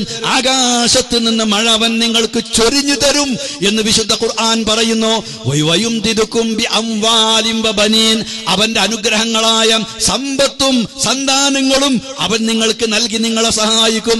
വയജ്അൽ ലക്കും ജന്നാത്തിൻ വയജ്അൽ ലക്കും അൻഹാറാ, അവൻ നിങ്ങൾക്ക് തോട്ടങ്ങളും അവൻ അരുവികളും ഉൽപ്പാദിപ്പിച്ചു തരും എന്ന് വിശുദ്ധ ഖുർആൻ പറഞ്ഞ ആ ദൈവീക അനുഗ്രഹങ്ങൾ നിങ്ങൾക്ക് ലഭിക്കണമോ? നിങ്ങൾ തൗഹീദിലേക്ക് മടങ്ങണം, നിങ്ങൾ ശിർക്കിൽ നിന്ന് ഖേദിച്ചു മടങ്ങണം എന്ന പ്രവാചകൻ അവരോട് 950 വർഷക്കാലം പറഞ്ഞിട്ട് അത് സ്വീകരിക്കാത്തവരോട് റബ്ബ് പറഞ്ഞ് ലാ ഇലാഹ ഇല്ലല്ലാഹ് അംഗീകരിക്കാത്ത, അല്ലാഹുവിന്റെ അനുഗ്രഹം ആസ്വദിച്ചിട്ട് അവനോട് നന്ദി കാണിക്കാത്ത നന്ദികെട്ട മനുഷ്യരോട് പറഞ്ഞു, മതിയടോ മതി, എന്റെ അനുഗ്രഹം ആസ്വദിച്ചത് മതി. അവർ നശിപ്പിക്കപ്പെടുന്നു വെള്ളപ്പൊക്കത്തിലൂടെ. പിന്നീട് ഭൂമുഖത്ത് അവശേഷിക്കുന്നത് ഏകദൈവ വിശ്വാസികളാണ്. അവർ ബഹുദൈവാരാധനയിലേക്ക് തിരിച്ചുപോയി. അള്ളാഹുവിന്റെ പ്രവാചകനായ ഹൂദ് നബി വന്നു, ദൈവാനുഗ്രഹങ്ങൾക്ക് അർഹത വേണോ? അള്ളാഹുവിനോട് നിങ്ങൾ നന്ദി കാണിക്കണം, അവന്റെ മുമ്പിൽ തലകുനിക്കണം, അവനെ മാത്രം ആരാധിക്കണം, എങ്കിലേ അവന്റെ അനുഗ്രഹത്തിന് നിങ്ങൾക്ക് അർഹതയുള്ളൂ എന്നാ പ്രവാചകൻ പറഞ്ഞു. അത് സ്വീകരിക്കാത്തവരെ റബ്ബ് നശിപ്പിച്ചു. അങ്ങനെ പ്രവാചകന്മാരുടെ മുഴുവൻ ചരിത്രം അതാണ് പഠിപ്പിച്ചു തരുന്നത്. അതൊക്കെ പൂർവീക പൂർവികരുടെ ചരിത്രമല്ലേ, ആ കഥയിൽ നമുക്കെന്തിരിക്കുന്നു എന്ന് ചിന്തിക്കുന്നവരുണ്ടെങ്കിൽ അവരോടായി പറയട്ടെ, റബ്ബ് സുബ്ഹാനഹു വ തആല പറയുന്നത് ഇപ്രകാരമാണ്. എന്താണ് റബ്ബ് പറയുന്നത്? വഅദല്ലാഹു അല്ലദീന ആമനൂ മിൻകും വഅമിലുസ് സാലിഹാതി ലയസ്തഖ്ലിഫന്നഹും ഫിൽ അർദ് കമാ ഇസ്തഖ്ലഫ അല്ലദീന മിൻ ഖബ്ലിഹിം വലയുമക്കിനന്ന ലക്കും ദീനകും അല്ലദീ ഇർതളാ ലഹും വലയുബദ്ദിലന്നഹും മിൻ ബഅദി ഖൗഫിഹിം അംനാ യഅബുദൂനനി ലാ യുശ്രികൂന ബി ശൈആ. എന്താ റബ്ബ് പറയുന്നത്? നിങ്ങളുടെ കൂട്ടത്തിൽ വിശ്വസിക്കുകയും സൽക്കർമ്മങ്ങൾ അനുഷ്ഠിക്കുകയും ചെയ്യുന്നവരോട് അല്ലാഹു വാഗ്ദാനം ചെയ്തിരിക്കുന്നു. എന്താണ് അല്ലാഹുവിന്റെ വാഗ്ദാനം? ഈ ഭൂമിയിൽ അല്ലാഹുവിന്റെ അനുഗ്രഹങ്ങൾ ആസ്വദിച്ചുകൊണ്ട് ജീവിക്കുവാനുള്ള അനുവാദ അധികാരങ്ങൾ അവൻ നിങ്ങൾക്ക് നൽകും. ഈ ഭൂമിയെ നിങ്ങൾക്ക് അവൻ അനന്തരമാക്കി തരും. അവന്റെ അനുഗ്രഹങ്ങൾ ആസ്വദിക്കുവാനുള്ള അനുവാദവും അധികാരവും നൽകും. എല്ലാവിധത്തിലുള്ള അവന്റെ അനുഗ്രഹങ്ങളും ആസ്വദിക്കുവാനുള്ള അർഹത വേണോ? വലയുമക്കിനന്ന ലഹും ദീനകും അല്ലദീ ഇർതളാ ലഹും. അവർക്കായി അവൻ തൃപ്തിപ്പെട്ട ഈ മതത്തിന്, ഈ ആദർശത്തിന് അവൻ വേരോട്ടം നൽകും, സ്വാധീനം നേടിക്കൊടുക്കും. വലയുബദ്ദിലന്നകും മിൻ ബഅദി ഖൗഫിഹിം അംനാ. ഭയചകിതമായ അവസ്ഥയ്ക്ക് ശേഷം സമാധാനപൂർണമായ അവസ്ഥ പകരം നൽകും. പക്ഷെ എന്ത് വേണം? ഈ അനുഗ്രഹങ്ങൾ ആസ്വദിക്കാൻ, നിങ്ങളുടെ ആദർശത്തിന് വേരോട്ടമുണ്ടാവാൻ, നിങ്ങൾക്ക് സമാധാനമുണ്ടാവാൻ. മനസ്സമാധാനം നഷ്ടപ്പെട്ട ആളുകൾ, അതുപോലെ തന്നെ ആദർശം എവിടെയും കരുപ്പിടിക്കാതെ കൊണ്ടുപോയിടത്തെല്ലാം ഉരുക്ക് കോട്ടയാണെന്ന് വിചാരിച്ചിടത്ത് തകർന്നു പോയവർ, അല്ലാഹുവിന്റെ അനുഗ്രഹങ്ങൾ നഷ്ടപ്പെട്ടുകൊണ്ടിരിക്കുന്നവർ, മറ്റുള്ളവർക്കും ഈ അനുഗ്രഹങ്ങൾ നഷ്ടപ്പെടാൻ കാരണമാകുന്നവർ, അവർ ചിന്തിക്കണം എന്താണ് അതിനുള്ള ഉപാധി. ഈ അനുഗ്രഹങ്ങൾ ആസ്വദിക്കാനുള്ള, ഈ സ്വാധീനം ലഭിക്കാനുള്ള, സമാധാനം ലഭിക്കാനുള്ള ഉപാധി എന്താ? യഅബുദൂനനി ലാ യുശ്രികൂന ബി ശൈആ. അവർ എന്നെ ആരാധിക്കണം, അവർ എന്നെ മാത്രം ആരാധിക്കണം, യാതൊന്നിനെയും എന്നിൽ പങ്കു ചേർക്കരുത്. അല്ലാഹുവിനെ മാത്രം ആരാധിച്ച് ശിർക്ക് ചെയ്യാതെ കറകളഞ്ഞ തൗഹീദിൽ അധിഷ്ഠിതമായ ജീവിതം നയിക്കുകയാണെങ്കിൽ ഈ ഭൂമിയിൽ അല്ലാഹുവിന്റെ അനുഗ്രഹം ആസ്വദിച്ച് ജീവിക്കുവാൻ അവർക്ക് ഈ ഭൂമിയെ അനന്തരമാക്കി കൊടുക്കും. അവരുടെ വിശ്വാസത്തിന്, അവരുടെ ആദർശത്തിന്, അവരുടെ മതത്തിന് ഭൂമിയിൽ വേരോട്ടമുണ്ടാക്കി കൊടുക്കും. അവർക്ക് പേടിയില്ലാതെ സമാധാനത്തോടെ, മനസ്സമാധാനത്തോടെ ജീവിക്കുവാനുള്ള അവസ്ഥ അല്ലാഹു പ്രദാനം ചെയ്യും. തൗഹീദ് വേണം, ശിർക്കിൽ നിന്ന് മുക്തമാവണം. അതാണ് ദൈവാനുഗ്രഹങ്ങള് ആസ്വദിച്ചുകൊണ്ട് ജീവിക്കുവാനുള്ള അർഹത നേടിക്കൊടുക്കാനുള്ള മാനദണ്ഡം എന്നാണ് ഖുർആൻ പറയുന്നത്. ഏറെ വചനങ്ങളുണ്ട്, ഏറെ വിശദീകരിക്കപ്പെടേണ്ടതുണ്ട്. ദുനിയാവിൽ തന്നെയുള്ള അവസ്ഥ ഇതാണ്. എങ്കിൽ പിന്നെ ഈ ശിർക്കന്മാർ നാൾക്ക് നാൾ ശിർക്കിന്റെ പുതിയ രൂപങ്ങൾ സമുദായത്തിനുള്ളിൽ തന്നെ വളർന്നു വരുമ്പോൾ, അത് ഒറ്റപ്പെട്ടത് സംഘടിച്ച് കൂട്ടായ്മ തീർത്തുകൊണ്ടിരിക്കുമ്പോൾ എന്തേ റബ്ബ് അവരെ നശിപ്പിക്കാത്തത്? എന്തേ അവരെ പിടികൂടി ശിക്ഷിക്കാത്തത്? വലനുദീഖന്നഹും മിനൽ അദാബിൽ അദ്നാ ദുനൽ അദാബിൽ അക്ബരി ലഅല്ലഹും യർജിഊൻ. ഈ ദുനിയാവിൽ വെച്ച് ചെറിയ ചെറിയ ശിക്ഷകൾ അവർക്ക് നാം നൽകിക്കൊണ്ടിരിക്കും. പരലോകത്ത് വെച്ച് ആ വലിയ ശിക്ഷ നൽകുന്നതിന് മുമ്പ് അതുകൊണ്ട് ചെറിയ ചെറിയ ശിക്ഷകൾ കാണുമ്പോൾ, ചെറിയ ചെറിയ ശിക്ഷകൾ അനുഭവപ്പെടുമ്പോൾ ആ ശിക്ഷയെപ്പറ്റി ഓർക്കണം. ഈമാനുള്ളവൻ ഓർമ്മയുണ്ടാവും, ഈമാനുള്ളവൻ ഖേദിച്ചു മടങ്ങും.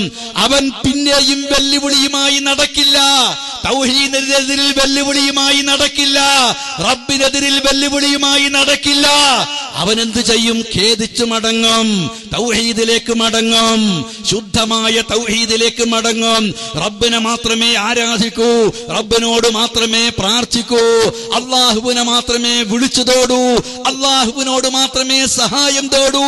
അല്ലാഹുവല്ലാത്തവരോട് സഹായം തേടുന്നത് ശിർക്കാണ് എന്ന കറകളഞ്ഞ വിശ്വാസത്തിലേക്ക് തിരിച്ചു വരും.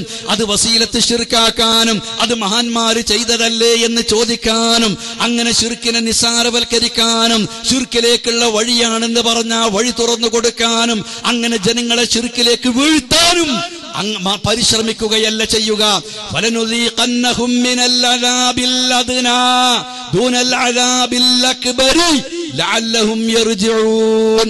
ദുനിയാവിൽ വെച്ച് ചെറിയ ചെറിയ ശിക്ഷകൾ നൽകി ഞാൻ അവരെ അനുഭവിപ്പിക്കുക തന്നെ ചെയ്യും. പരലോകത്ത് വെച്ച് വലിയ ശിക്ഷ നൽകുന്നതിനു മുമ്പ് ദുനിയാവിൽ വെച്ചവർക്ക് ചെറിയ ശിക്ഷകൾ നൽകിക്കൊണ്ടിരിക്കും. എന്തിന്? അവന് ബുദ്ധി നഷ്ടപ്പെട്ടിട്ടില്ലേ? അവന്റെ ഈമാൻ എന്തെങ്കിലും ലവലേശം അവശേഷിക്കുന്നുവോ? ഒരു അബദ്ധത്തിൽ പറഞ്ഞു പോയതാണോ? ആർക്കെങ്കിലും വേണ്ടി എന്തിനെങ്കിലും വേണ്ടി ബാധിച്ചതാണോ? അതിനു വേണ്ടി വെല്ലുവിളി മുഴക്കിയവനാണോ? ആ വെല്ലുവിളി വീരന്മാര് ചിന്തിക്കട്ടെ. പരലോകത്ത് വലിയ ശിക്ഷ വരാനുണ്ടെന്ന്. വേണമെങ്കിൽ ഖേദിച്ചോ, പശ്ചാത്തപിച്ചോ, മടങ്ങിക്കോ, ശിർക്ക് കൈയൊഴിച്ചോ, തൗഹീദിലേക്ക് കടന്നു വന്നോ എന്നാണ് വിശുദ്ധ ഖുർആൻ പറയുന്നത്. മാത്രവുമല്ല, റബ്ബ് സുബ്ഹാനഹു വ തആല പ്രവാചകന്മാർക്ക് നൽകിയിട്ടുള്ള പ്രത്യേകമായി ഉത്തരം നൽകാമെന്ന പ്രാർത്ഥനകള് മുഹമ്മദ് മുസ്തഫ സല്ലല്ലാഹു അലൈഹി വസല്ലം തന്റെ ഉമ്മത്തിന് വേണ്ടിയാണ് അത് ഉപയോഗിച്ചിട്ടുള്ളത്. അള്ളാഹുവിന്റെ റസൂല് അള്ളാഹുവിനോട് പ്രാർത്ഥിച്ചു, റബ്ബേ, പൂർവ്വ സമുദായങ്ങളെ അവർ ചെയ്ത തെറ്റിന്റെ പേരിൽ നീ പിടിച്ച് ശിക്ഷിച്ച് ഉന്മൂലനാശം വരുത്തിയ പോലെ എന്റെ സമുദായത്തെ നീ ഉന്മൂലനാശം വരുത്തരുതേ എന്ന റബ്ബ് സുബ്ഹാനഹു വ തആലയോടുള്ള ആ മഹാനായ പ്രവാചകന്റെ പ്രാർത്ഥനയില്ലായിരുന്നുവെങ്കിൽ ബിൽ മുഅ്മിനീന റഊഫുർ റഹീം, മുഅ്മിനീങ്ങളോട് റസൂലുള്ളാഹ് റഊഫാണ്, റഹീമാണ് എന്ന് വിശേഷിപ്പിച്ച വിശ്വാസികൾക്ക് എന്തെങ്കിലും വിഷമമുള്ള കാര്യങ്ങളാണെങ്കിൽ നബിക്ക് അത് പ്രയാസമുണ്ടാക്കും. അവരോട് കാരുണ്യമുള്ള, അവരോട് അനുകമ്പയുള്ള ആ ദൂതൻ തന്റെ ഉമ്മത്തിന് വേണ്ടി റബ്ബിനോട് പ്രാർത്ഥിച്ചത് ഇപ്രകാരമാണ്: എന്റെ സമുദായം ചെയ്യുന്ന തെറ്റിന്റെ പേരില് അവരെ നീ ഉന്മൂലനാശം വരുത്തരുതേ. ആ പ്രാർത്ഥന ഇല്ലായിരുന്നുവെങ്കിൽ, ആ പ്രാർത്ഥന റബ്ബ് സ്വീകരിച്ചിട്ടില്ലായിരുന്നുവെങ്കിൽ മക്കയിലെ ബഹുദൈവ വിശ്വാസികൾ ചെയ്തിരുന്ന ശിർക്കിനെ കവച്ചു വെക്കുന്ന ശിർക്ക് മുസ്ലിം സമുദായത്തിനുള്ളിൽ കൊണ്ടുവന്നവരെ, അത് സ്വീകരിച്ചവരെ, അത് പ്രചരിപ്പിച്ചവരെ, അതുമായി നടക്കുന്നവരെ, അത് ന്യായീകരിക്കുന്നവരെ റബ്ബ് വെറുതെ വിടുമായിരുന്നോ? വെറുതെ വിടുമായിരുന്നോ? എന്റെ പ്രിയപ്പെട്ട സഹോദരങ്ങളെ, നിങ്ങളൊന്ന് ഓർത്തു നോക്കൂ. മക്കയിലെ ബഹുദൈവ വിശ്വാസികള് സാധാരണ സമയത്ത് അല്ലാഹു അല്ലാത്ത ലാത്ത ഉസ്സ പോലുള്ള മരിച്ചുപോയ മഹാത്മാക്കളെ വിളിച്ചു തേടിയിരുന്നുവെങ്കിൽ അവർ പ്രതിസന്ധി ഘട്ടങ്ങളിൽ റബ്ബിനെ മാത്രമാണ് വിളിച്ചു തേടിയിരുന്നത്. മരുഭൂമിയിൽ അകപ്പെട്ടാൽ പ്രതിസന്ധിയാണെന്ന് കണ്ടാൽ, സമുദ്രത്തിൽ അകപ്പെട്ടാൽ പ്രതിസന്ധിയാണെന്ന് കണ്ടാൽ, വേറെ വല്ല മുസീബത്തിലും ചെന്നുപെട്ടാൽ അത്തരം ഘട്ടങ്ങളിലൊക്കെ അമ്മൻ യുജീബുൽ മുൽത്തറ ഇദാ ദആ വയക്ഷിഫുസ് സൂആ, നിങ്ങൾ നിർബന്ധിതാവസ്ഥയിൽ പ്രതികൂല സാഹചര്യത്തിൽ അകപ്പെടുമ്പോൾ ആരോടാണ് നിങ്ങൾ വിളിച്ചു തേടുന്നത്? ആരാണ് നിങ്ങളുടെ പ്രാർത്ഥനയ്ക്കുത്തരം തരുന്നത്? അല്ലാഹുവല്ലേ? അവന് കൂടെ വേറെ വല്ല പങ്കാളിയുമുണ്ടോ എന്ന് വിശുദ്ധ ഖുർആൻ ചോദിക്കുന്നത് മാത്രമല്ല, മക്കയിലെ ബഹുദൈവ വിശ്വാസികള് വൈദാ റകിബൂ ഫിൽ ഫുൽകി ദഅവുല്ലാഹ മുഖ്ലിസീന ലഹുദ്ദീൻ, കപ്പലിൽ കയറി കഴിഞ്ഞാൽ, അപകടത്തിൽ കപ്പൽ പെടുന്നെന്ന് കണ്ടാൽ, കൊടുങ്കാറ്റിൽ കാറ്റിലും കോളിലും പെട്ടാൽ, ചായാനും ചെരിയാനും തുടങ്ങിയാൽ അല്ലാഹുവിനെ മാത്രം അവർ വിളിച്ച് പ്രാർത്ഥിക്കും. ദഅവുല്ലാഹ മുഖ്ലിസീന ലഹുദ്ദീൻ. ആ കടലിൽ നിന്ന് കരയിലേക്ക് രക്ഷപ്പെടുത്തിയാലോ ഫൈദാഹും യുശ്രികൂൻ, ലാത്തേ എന്ന് വിളിക്കുന്നു. കടലിൽ വെച്ച് അല്ലാഹ് എന്ന് വിളിച്ചവർ കരയിൽ വെച്ച് ലാത്തേ എന്ന് വിളിക്കുന്നു. അവരതാ ശിർക്ക് ചെയ്യുന്നു, പ്രാർത്ഥനയിൽ പങ്കുചേർക്കുന്നു, സഹായതേട്ടത്തിൽ പങ്കുചേർക്കുന്നു, അല്ലാഹു അല്ലാത്തവരോട് സഹായം തേടുന്നു, അല്ലാഹുവിൽ പങ്കുചേർക്കുന്നു. ഇതാണ് മുശ്രിക്കീങ്ങളുടെ സമ്പ്രദായം. എന്നാൽ ഇന്നത്തെ മുസ്ലിം സമുദായത്തിൽപ്പെട്ട ചില ആളുകൾ അപകടത്തിൽപ്പെട്ടാൽ, പ്രതിസന്ധിയിൽപ്പെട്ടാൽ ബദരീങ്ങളെ എന്ന് വിളിക്കുന്നവർ, മുഹീദ്ദീൻ ഷെയ്ഖേ എന്ന് വിളിക്കുന്നവർ, കാഞ്ഞിരമറ്റത്തെ ഫരീദ് ബാബാനെ വിളിക്കുന്നവർ, നാഗൂർ ആണ്ടവരെ വിളിച്ചവർ, തമ്പള്ളിക്കല മൂപ്പരെ വിളിച്ചവർ, ജിന്നിനെ വിളിച്ചവർ, മലക്കിനെ വിളിച്ചവർ, അല്ലാഹു അല്ലാത്തവരെ വിളിച്ചുകൊണ്ടിരിക്കുന്നവർ. അതല്ലേ ഇന്ന് കാണാൻ സാധിക്കുന്നത്? അതിനല്ലേ പ്രേരിപ്പിക്കുന്നത്? മക്കയിലെ മുശ്രിക്കീങ്ങൾ ചെയ്തിരുന്ന ശിർക്കിനേക്കാൾ കടുത്ത ശിർക്കാണ് യഥാർത്ഥത്തിൽ ഇന്ന് ഇത്തരക്കാരായ ആളുകൾ ചെയ്തുകൊണ്ടിരിക്കുന്നത്, പ്രചരിപ്പിച്ചുകൊണ്ടിരിക്കുന്നത് എന്നുള്ള വസ്തുത കൂടി നാം ഓർക്കേണ്ടതുണ്ട്. ദുനിയാവിൽ തന്നെ ദൈവാനുഗ്രഹങ്ങൾ ലഭിക്കാതിരിക്കാൻ കാരണമാകുന്നത് അവന്റെ മുമ്പിൽ നന്ദിയായി അവനെ മാത്രം ആരാധിക്കുക എന്ന തൗഹീദിൽ നിന്ന് വ്യതിചലിച്ച് ശിർക്കിലേക്ക് പോകുന്നത് കൊണ്ടാണ് എന്നാണ് ചരിത്രമുദ്ധരിച്ച് ഖുർആനിലൂടെ ഞാൻ നിങ്ങളെ ബോധ്യപ്പെടുത്തിയത്.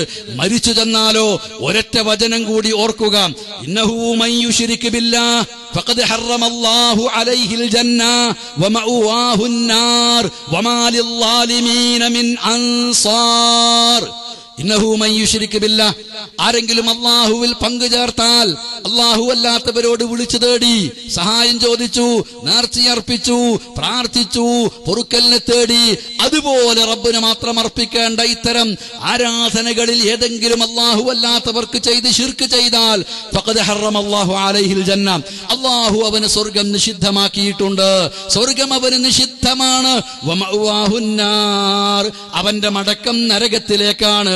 വമാ ലിൽളാലിമീന മിൻ അൻസാർ, ഈ ശിർക്കാകുന്ന അതിക്രമം ചെയ്ത മഹാപാപം ചെയ്ത ആളുകൾ അവർക്കൊരു സഹായിയെയും ലഭിക്കുകയില്ല എന്നാണ് വിശുദ്ധ ഖുർആൻ പറയുന്നത്. ദുനിയാവും നഷ്ടം, പരലോകവും നഷ്ടം. ദുനിയാവിൽ അർഹതയില്ലാത്ത ദൈവാനുഗ്രഹങ്ങൾ ആസ്വദിക്കുന്ന മനുഷ്യൻ പരലോകത്ത് അല്ലാഹുവിന്റെ അനുഗ്രഹങ്ങൾ എല്ലാം കുടിക്കൊള്ളുന്ന മനുഷ്യർക്ക് വേണ്ടി അവൻ ഒരുക്കി വെച്ച അവന്റെ അനുഗ്രഹങ്ങളായ മാലാ ഐനുൻ റഅത് വലാ ഉദുനുൻ സമിഅത് വലാ ഖതറ അലാ ഖൽബി ബശർ, ഒരു കണ്ണും കാണാത്തത്, ഒരു കാതും കേൾക്കാത്തത്, ഒരു മനുഷ്യന്റെ ഭാവനയിലും നിരൂപിക്കാനാവാത്ത അതിമഹത്തായ സുഖ സൗകര്യങ്ങള്, അനുഗ്രഹങ്ങൾ നിറഞ്ഞു നിൽക്കുന്ന ആ സ്വർഗീയ ആരാമങ്ങളിലേക്ക്, സ്വർഗത്തോപ്പുകളിലേക്ക് ഇല്ല, അവർക്ക് പ്രവേശനമില്ല. വമഅവാഹുൻ നാർ, അവരുടെ മടക്കസ്ഥാനം നരകമാണ്. വമാ ലിൽളാലിമീന മിൻ അൻസാർ, അതേപോലെ ഈ ശിർക്കാകുന്ന അക്രമം ചെയ്തവർക്ക് ഒരു സഹായിയെയും ലഭിക്കുകയില്ലെന്നാണ് വിശുദ്ധ ഖുർആൻ പറഞ്ഞിട്ടുള്ളത്.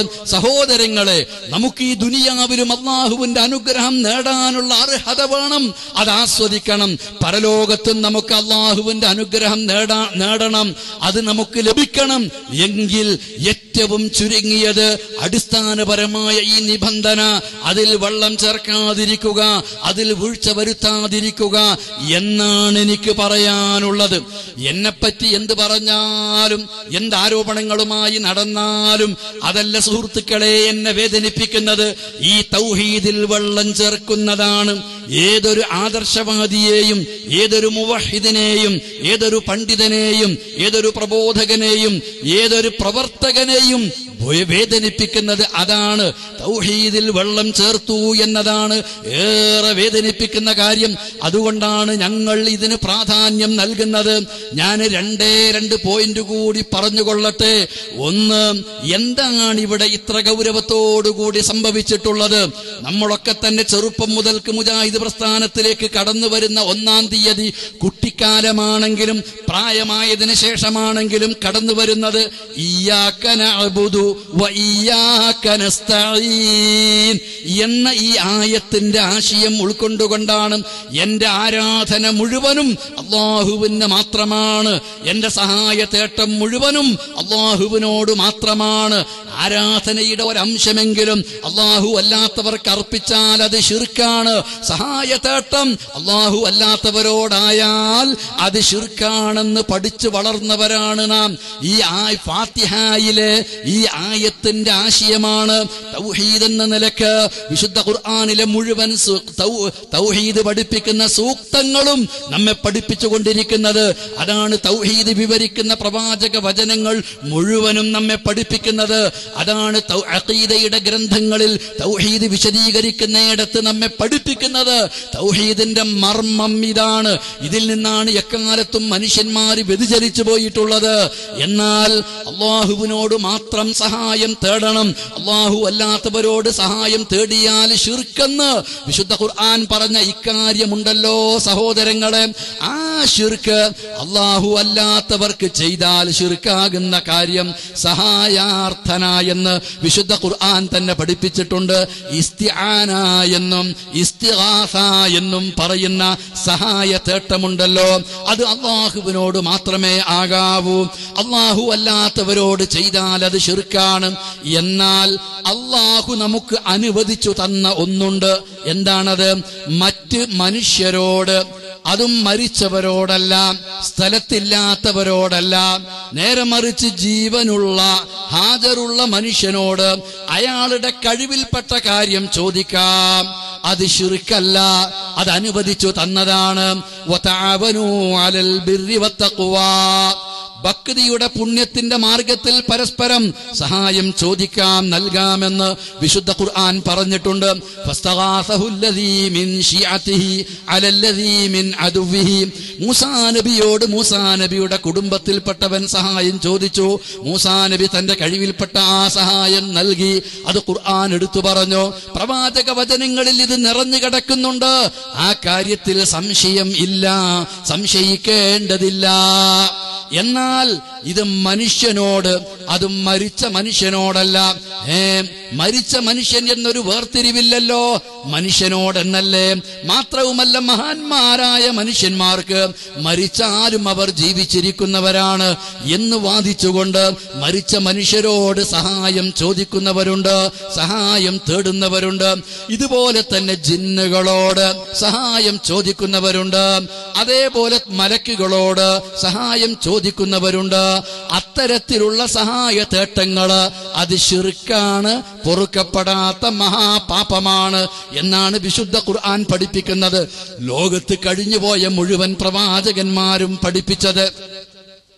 അല്ലാഹു സുബ്ഹാനഹു വ തആല പരലോകത്ത് വിചാരണയുടെ സന്ദർഭത്തിൽ ആ ജിന്നുകളെ വിളിച്ചു തേടിയ, ജിന്നുകളോട് സഹായം തേടിയ അത്തരക്കാരായ ആളുകളെ, അതുപോലെ തന്നെ ആ മനുഷ്യനിൽ നിന്ന് അവന്റെ പ്രാർത്ഥനയും സഹായ തേട്ടവും ആരാധനയുടെ അംശങ്ങൾ സ്വീകരിച്ചിട്ടുള്ള ആ ജിന്ന് പിശാചുക്കളായ ആളുകളെ എല്ലാം തന്നെ ഹാജരാക്കിക്കൊണ്ട് അവിടെ വെച്ചുകൊണ്ട് ചോദ്യം ചെയ്യും.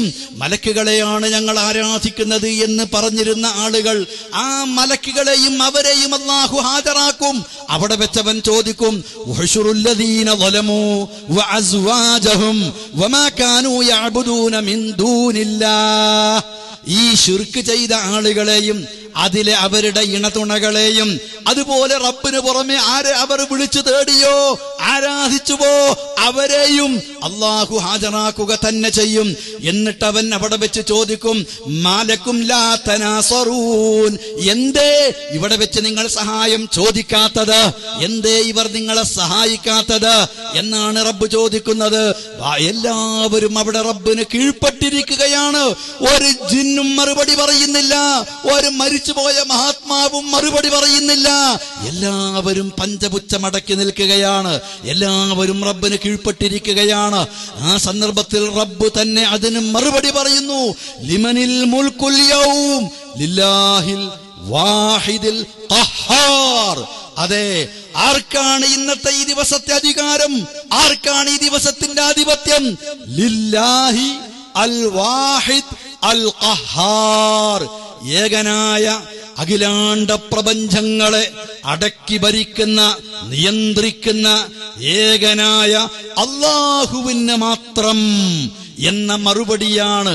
വേറെ ഒരാൾക്കും അവിടെ ഒന്നുമായി രംഗത്ത് വരാനാവില്ല, കഴിയില്ല എന്നുള്ള കാര്യം വിശുദ്ധ ഖുർആൻ അവിടെ വ്യക്തമാക്കിയിട്ടുണ്ട്. ഞാൻ സൂചിപ്പിക്കുന്നത്, അവിടെ വെച്ച് ഇത്തരത്തിലുള്ള വിചാരണകൾ നടക്കും. അള്ളാഹുവിന്റെ കിതാബിൽ, വിശുദ്ധ ഖുർആനിൽ മനുഷ്യന് മറ്റ് ജീവനുള്ള ഹാജറുള്ള മനുഷ്യരോട് അവരുടെ കഴിവിൽപ്പെട്ട കാര്യങ്ങൾ ചോദിക്കാം എന്ന് പണ്ഡിതന്മാരൊക്കെ വിവരിച്ചു തന്ന ഞാനിപ്പറഞ്ഞിട്ടുള്ള ആയത്തുകളല്ലാതെ മറ്റുള്ള സഹായത്തേട്ടം അനുവദിച്ചുകൊണ്ടുള്ള ഒരു വചനം വിശുദ്ധ ഖുർആനിലില്ല. ഇവിടെ അത്ഭുതകരമായ കാര്യം, തീക്കട്ടയിലാണ് ഉറുമ്പരിച്ചുകൊണ്ടിരിക്കുന്നത്. മുജാഹിദ് പ്രസ്ഥാനത്തിന്റെ ഉള്ളിലാണ്, തൗഹീദ് പ്രസ്ഥാനത്തിന്റെ ഉള്ളിലാണ് ശിർക്കൻ വാദവുമായി ചില മുസ്ലിയാക്കന്മാരും ഡോക്ടർമാരും നടന്നുപോയിക്കൊണ്ടിരിക്കുന്നത്. ആ തീക്കട്ടയിലൂടെ അധികം നിങ്ങൾക്ക് അരിച്ചു പോവാനാവില്ല. ഒരുപക്ഷേ തീക്കട്ടയുടെ ശോഭ അത് തങ്ങൾക്ക് ഇതിൽ അരിച്ചു പോകാൻ സഹായകമാകുമെന്ന് തോന്നുന്നുവെങ്കിൽ കരിഞ്ഞു പോകും എന്ന് മനസ്സിലാക്കുന്നതാണ് നല്ലതെന്നാണ് എനിക്ക് പറയാനുള്ളത്. എന്താണ് ഈ തൗഹീദ് പ്രസ്ഥാനം ജനങ്ങളോട് പറഞ്ഞത്? എന്നാൽ ഇവിടെ ദുർവ്യാഖ്യാനങ്ങളും ദുരാരോപണങ്ങളും കള്ളത്തരങ്ങളും ചതിയും അക്രമവും അതുപോലെ ചില വ്യക്തികളുടെ രക്തം കുടിക്കാൻ ദാഹിച്ച് നടക്കുന്നവരെയാണ് കാണാൻ സാധിക്കുന്നത്. അത് സ്വന്തം ഒടപ്പുറപ്പുകള്, സ്വന്തം കൂടപ്പുറപ്പുകളാണെങ്കിലും ആ രക്തത്തിന് ദാഹിച്ച് നടക്കുന്ന ജിന്നുവാദികളോടൊപ്പം നടക്കുന്ന ജിന്നുവാദികളും കൂടക്കൂടികളുമുണ്ട്.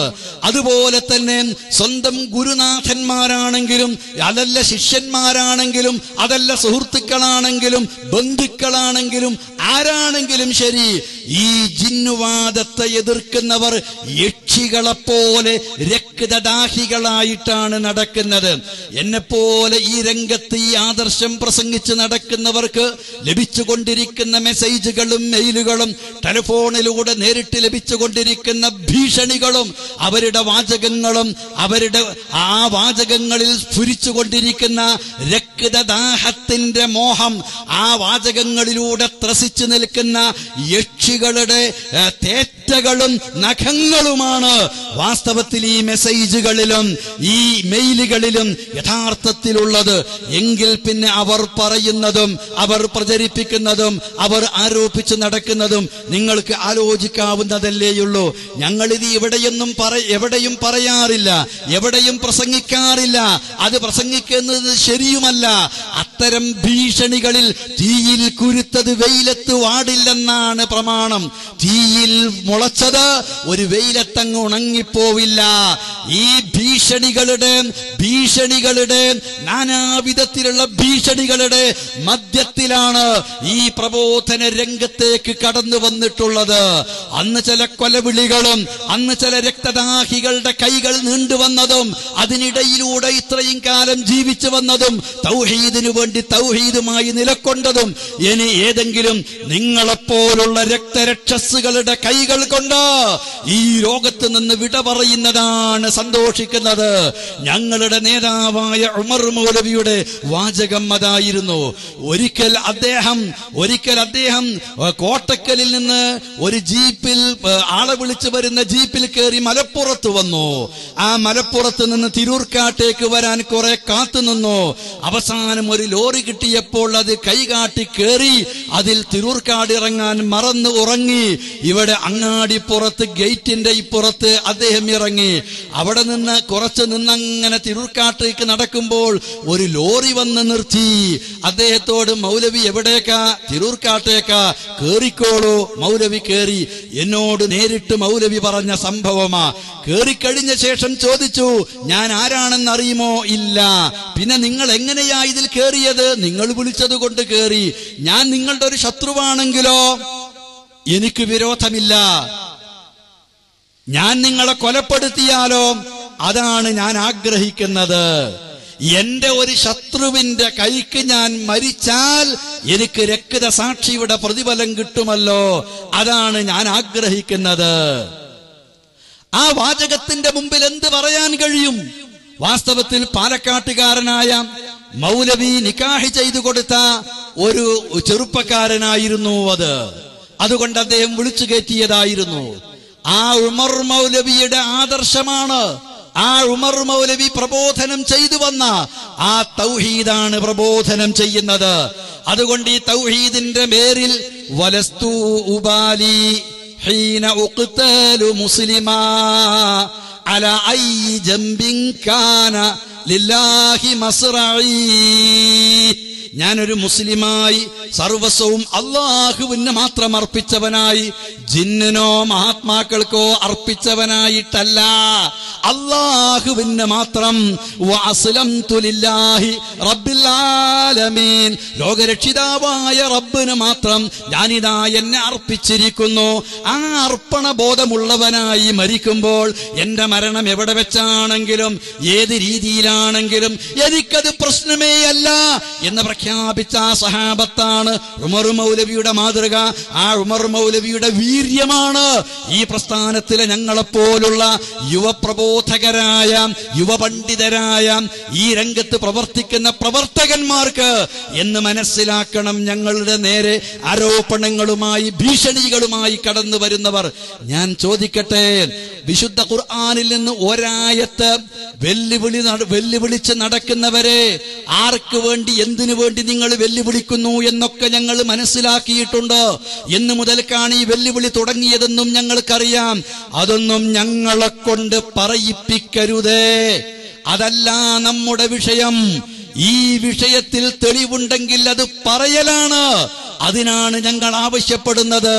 നിങ്ങൾ ഈ വെല്ലുവിളി എപ്പോൾ തുടങ്ങി, എന്തിനു തുടങ്ങി, ആർക്ക് വേണ്ടി തുടങ്ങി എന്നതിന്റെ കഥ, അതിന്റെ ചുരുളുകൾ അഴിക്കാൻ ഞങ്ങളെ നിർബന്ധിക്കരുതേ എന്ന് മാത്രമേ ഇപ്പോൾ ഞാൻ പറയുന്നുള്ളൂ. വിശുദ്ധ ഖുർആനിൽ നിന്ന് ജിന്നിനോട് സഹായം ചോദിക്കാം, അത് ശിർക്കല്ല എന്നതിന് ഒരു ആയത്ത് ഉദ്ധരിക്കാമോ, ഒരു നബിവചനം ഉദ്ധരിക്കാമോ? നാളിതുവരെ ഉദ്ധരിക്കാൻ സാധിച്ചിട്ടില്ല, നാളിതുവരെ ഉദ്ധരിക്കുവാൻ സാധിച്ചിട്ടില്ല. പിന്നെ ഒരു മുസ്ലിയാർ ഉദ്ധരിച്ചിട്ടുണ്ട്, അത് ഞാൻ അവസാനം പറയാം. അവസാനത്തേക്ക് അത് മാറ്റിവെക്കുകയാണ് തൽക്കാലം. രണ്ടാമതായി ഞാൻ ചോദിക്കട്ടെ, കേരളത്തിൽ മുജാഹിദ് പ്രസ്ഥാനം മക്തി തങ്ങളുടെ കാലം തൊട്ട് ഇന്ന് വരെ ഈ പ്രസ്ഥാനത്തിന് നേതൃത്വം കൊടുക്കുന്ന AP അബ്ദുൽ ഖാദിർ മൗലവി വരേക്കുമുള്ള ഏതെങ്കിലും മുജാഹിദ് പ്രസ്ഥാനത്തിലെ ഒരു പണ്ഡിതൻ അദ്ദേഹത്തിന്റെ പ്രസംഗത്തിലോ അദ്ദേഹത്തിന്റെ ലേഖനത്തിലോ ജിന്നിനോട് സഹായം ചോദിക്കുന്നത് വസീലത്തു ശിർക്കാണ്, അത് ശിർക്കല്ല, വസീലത്തു ശിർക്കാണ് എന്ന് എഴുതിയ ഒരു തെളിവ് നിങ്ങൾ ഒരുപാട് KM മൗലവിയുടെ വാചകം കൊട്ടിമാട്ടി, ഈ ഉള്ളവന്റേതടക്കം കോട്ടിമാട്ടൽ വിദഗ്ധന്മാരായി നടക്കുന്നുണ്ടല്ലോ. ഒരൊറ്റ വാചകം കൊണ്ടുവരാൻ ധൈര്യമുള്ള ആണുങ്ങളുണ്ടെങ്കിൽ അവരതുമായിട്ട് കടന്നു വരട്ടെ, ഞങ്ങളുടെ വേദികളിലേക്ക് കടന്നു വരട്ടെ. ഇതാ KM മൗലവി എഴുതിയിട്ടുണ്ട്, ജിന്നിനോടുള്ള സഹായത്തേട്ടം വസീലത്തു ശിർക്കാണ്, അത് ശിർക്കല്ല. അതേപോലെ ഉമർ മൗലവി എഴുതിയിട്ടുണ്ട്, വസീലത്തു ശിർക്കാണ്, ശിർക്കല്ല. KP മുഹമ്മദ് മൗലവി എഴുതിയിട്ടുണ്ട്, വസീലത്തു ശിർക്കാണ്, ശിർക്കല്ല. കുഞ്ഞീദ് മൗലവി എഴുതിയിട്ടുണ്ട്, വസീലത്തു ശിർക്കാണ്, ശിർക്കല്ല എന്ന് പറഞ്ഞ ഒരു വാചകം കൊണ്ടുവരാൻ ധൈര്യമുണ്ടെങ്കിൽ കൊണ്ടുവാ. കളവ് പറഞ്ഞിട്ട് അത് നിന്റെ പരലോകം നഷ്ടപ്പെടുത്തുകയല്ലാതെ നിന്റെ വാദത്തെ ന്യായീകരിക്കാൻ അതിന് കഴിയില്ല എന്നാണ് തീർത്ത് പറയാനുള്ളത്. പിന്നെ ആകെക്കൂടി മല എലിയെ പ്രസവിച്ചു എന്നതുപോലെ ഒരു ഫൈസൽ മുസ്ലിയാർ ഇറങ്ങിയിരിക്കുന്നു. ഈ വിദ്വാൻ നേരത്തെ പറഞ്ഞിരുന്നത്, അന്ന് തന്നെ നമ്മുടെ കൂട്ടത്തിൽ ചില തീവ്രവാദികള് മുജാഹിദ് സ്റ്റേജിൽ വെച്ച് പറയാൻ പറ്റാത്ത ശൈലിയിൽ പറഞ്ഞു നടന്നിരുന്ന ചില ആളുകളുണ്ടായിരുന്നു. അവരെല്ലാം കൂടി കൊളച്ചണ്ടി ഒന്നിച്ച് ഒരിടത്തേക്ക് നീങ്ങിയ പോലെ ഇപ്പോൾ നീങ്ങിയിരിക്കുകയാണ്. പോത്തേ എന്ന് വിളിക്കുന്നവനും അതേപോലെ തന്നെ ഹംകെ എന്ന് വിളിച്ചുകൊണ്ട് അത്തരത്തിലുള്ള ഹീനമായ ശൈലിയിൽ, വളരെ മോശമായ ശൈലിയിൽ തെറി പറഞ്ഞുകൊണ്ട് ഒരാദർശ എതിരാളിയെ നേരിടുന്ന സകല സീമകളും ഒരുപക്ഷെ ചില സന്ദർഭങ്ങളിലൊക്കെ വല്ലാതെ ഇങ്ങോട്ട് കൊള്ളുമ്പോൾ അല്പമൊക്കെ ഒരു പ്രതിരോധം ആവശ്യമായി വരും. അതിന്റെയൊക്കെ സീമ ലംഘിച്ചുകൊണ്ട് സംസാരിച്ച് നടക്കുന്ന ആളുകൾ വ്യക്തികളെ കാഫിറാക്കിക്കൊണ്ട്, വ്യക്തികളെ മുശ്രിക്കാക്കിക്കൊണ്ട് അങ്ങനെയൊക്കെ പ്രസംഗിച്ച് നടന്ന ചില വലിയ വീര്യവും ശൗര്യവും ഉണ്ടായിരുന്ന ആളുകള്. അതേപോലെയാണ് ഈ ഫൈസൽ മുസ്ലിയാർ എന്ന മുസ്ലിയാർ മമ്പുറത്തെ പൂജാരിയാണ് എന്റെ പിതാവെന്ന് പ്രസംഗിച്ച് നടക്കുമ്പോൾ തന്നെ ഞങ്ങൾക്കൊക്കെ തോന്നിയിട്ടുണ്ട്, ആ ശൈലി ശരിയല്ല എന്ന്. ഇപ്പോൾ ആ പൂജാരിയിൽ നിന്ന് മമ്പുറത്ത് നിന്ന് കിട്ടിയ ആ ഉച്ഛിഷ്ടം ഭുജിച്ച് ആ നുത്ഫയിൽ ജനിച്ച് ആ മമ്പുറത്തേക്ക് പോകുന്നവർ ഉൾക്കൊണ്ട ആ ആദർശം മനസ്സിൽ നിന്ന് നഷ്ടപ്പെട്ടിട്ടില്ലെന്ന് തെളിയിക്കുന്ന വിധത്തിലാണ് അല്ലാഹുവിന്റെ ഖുർആൻ കൊണ്ട് കളിക്കുന്നത്, അല്ലാഹുവിന്റെ ഖുർആൻ കൊണ്ട് കളിക്കുന്നത് എന്ന് നാം മനസ്സിലാക്കണം. എന്നിട്ടോ നാടുനീളെ വെല്ലുവിളിച്ച് നടക്കുന്നു. ആ വെല്ലുവിളി അത് ഞാൻ കോഴിക്കോട് വെച്ച് സ്വീകരിച്ചപ്പോൾ ഇന്നലെ ഈ വിദ്വാൻ ഞാൻ വെല്ലുവിളിച്ചതിന് പകരമായി എന്തിനാ PN അബ്ദുൽ ലത്തീഫ് മദനിയെ വിളിച്ചത്, ഹുസൈൻ സലഫിയെ വിളിച്ചത്, അതേപോലെ തന്നെ സക്കരിയ സനാഹിയെ വിളിച്ചത്, എന്നെ മാത്രം വിളിച്ചാൽ പോരെ എന്ന്. ഇനി ഞാനെങ്ങാനും അയാളെ മാത്രം വിളിച്ചാലോ? ഞാൻ എല്ലൊടിഞ്ഞ് കിടക്കുകയല്ലേ, ആ സന്ദർഭത്തിലാണോ വിളിക്കല്? എന്തേ അതിനു മുമ്പ് വിളിക്കാതിരുന്നത് എന്നും ചോദിക്കും. ധൈര്യമുണ്ടെങ്കിൽ ഞാൻ അദ്ദേഹത്തോട് തന്നെ പറയുന്നു, ഒരു പ്രതിപക്ഷ മര്യാദ പാലിക്കേണ്ടാത്ത വിധത്തിലാണ് ഇങ്ങോട്ട് അദ്ദേഹം പറഞ്ഞിട്ടുള്ളത്, പറയാറുമുള്ളത്. പക്ഷേ പ്രതിപക്ഷ മര്യാദ പാലിച്ചുകൊണ്ട് ഞാൻ പറയട്ടെ, ഞാൻ ഒരു PN അബ്ദുൽ ലത്തീഫ് മദനിയെ മാത്രമല്ല വിളിച്ചത്.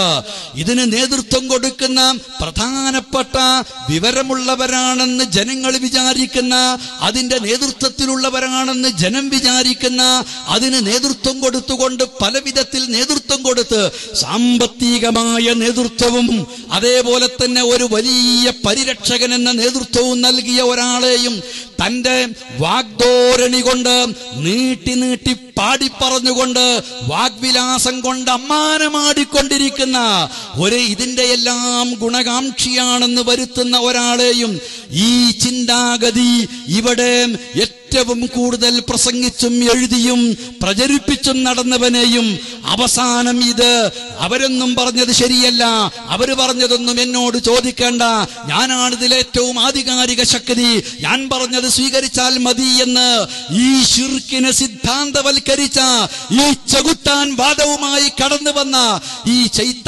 സൈദ്ധാന്തികനെ അദ്ദേഹത്തെയും ആ കൂട്ടത്തിൽ ഉൾപ്പെടുത്തിയാണ് നാലുപേരുമായും അവർ ഉന്നയിച്ച ഇപ്പറഞ്ഞവരൊക്കെ ഉൾക്കൊള്ളുന്ന വേദിയിൽ നിന്നാണ് ഇദ്ദേഹത്തെ കൊണ്ട് വെല്ലുവിളിപ്പിച്ചത്. അവർക്കറിയാം, ഒരു ഫൈസൽ എന്ന മുസ്ലിയാരുട്ടി എന്നെ വ്യക്തിപരമായി വെല്ലുവിളിച്ചാൽ ആ ഫൈസൽ ഈ സംഘടനയിൽ എവിടെയായിരുന്നു, ഞാനിപ്പോൾ ഈ സംഘടനയിൽ എവിടെയാണ്? ഒരു ഉത്തരവാദിത്തത്തിൽ നിൽക്കുന്ന എനിക്ക് അവരെപ്പോലെ ഇങ്ങനെ ചീറിപ്പാഞ്ഞ് ഇത്തരത്തിലുള്ള വിടുവായിത്തങ്ങൾ വിളിച്ചു പറയുന്നതിന് പരിധിയുണ്ടെന്നവർക്കറിയാം. അതുകൊണ്ടാണ് എല്ലായിടത്തും ഈ വെല്ലുവിളിയുമായി നടക്കുന്നത്. എന്നാലും കേരള ജമിയത്തുൽ ഉലമയുടെ ആരാണ് ഈ അബ്ദുറഹിമാൻ എന്ന് ചോദിച്ച ഫൈസൽ ഇന്ന് ആ ജമിയത്തുൽ ഉലമയിൽ ഒന്നുമല്ല, ഒരാളുമല്ല, അതിലൊരു മെമ്പറുമല്ല, ഒരു ചുക്കുമല്ല.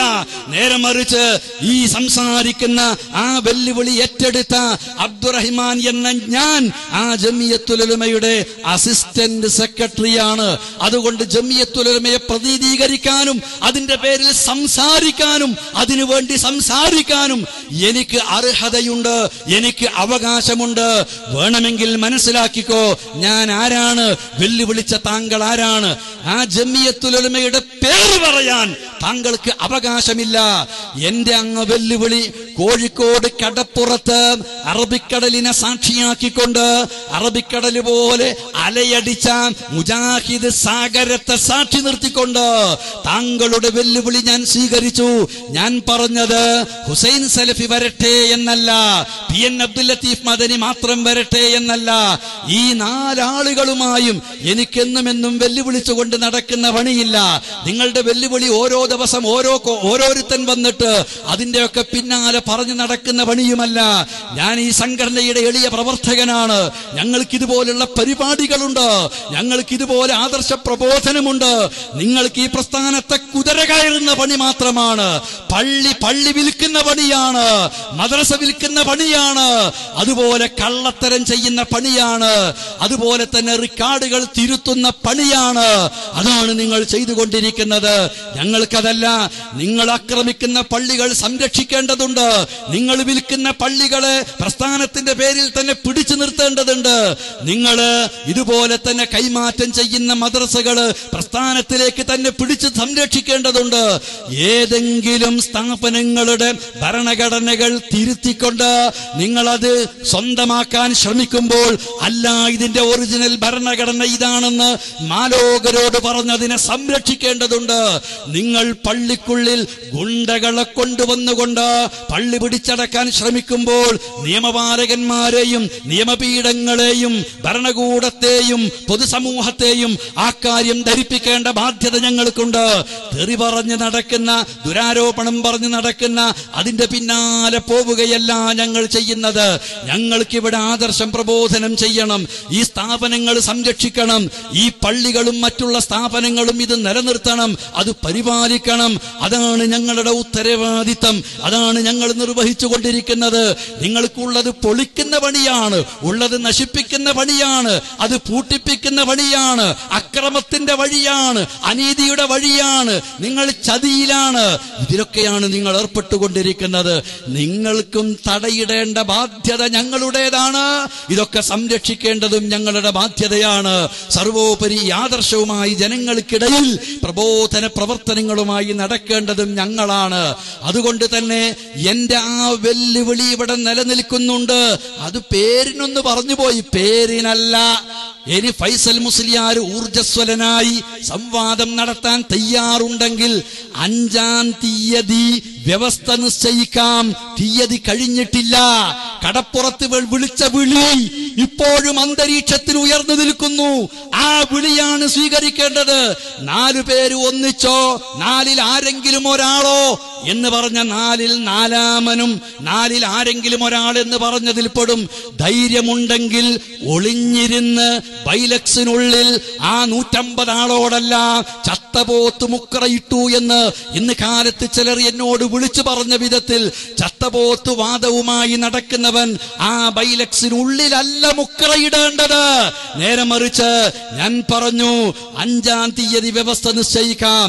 ഞാനൊരു സംഘടനയുടെ ഭാഗമാണ്. സംഘടന പൊളിച്ചു പുറത്തുപോയ ഫൈസൽ മുസ്ലിയാക്കന്മാരെ പോലുള്ളവരെ പോലെയല്ല ഞാൻ. അതുകൊണ്ട് എന്റെ പ്രസ്ഥാനത്തിന്, എന്റെ പണ്ഡിത സംഘടനക്ക് ഒരു കത്തുകൂടി നിങ്ങൾ എഴുതൂ. ആ കത്തെഴുതാൻ മാത്രം നിങ്ങൾ ഇല്ലെന്നറിയാത്തത് കൊണ്ടല്ല, ഇത് ഒരു രേഖയാവണം, മാന്യമായ വിധത്തിലാകണം. ഈ പ്രസ്ഥാനത്തിന്റെ ആദർശത്തെയാണ് ഞാൻ പ്രതിനിധാനം ചെയ്യുന്നത്. ഇതാണ് ഈ സന്ദർഭത്തിലും എനിക്ക് പറയാനുള്ളത്. ഞാൻ അവസാനം പറയാമെന്ന് പറഞ്ഞ ആയത്തുകൂടി ഞാൻ പറഞ്ഞോട്ടെ.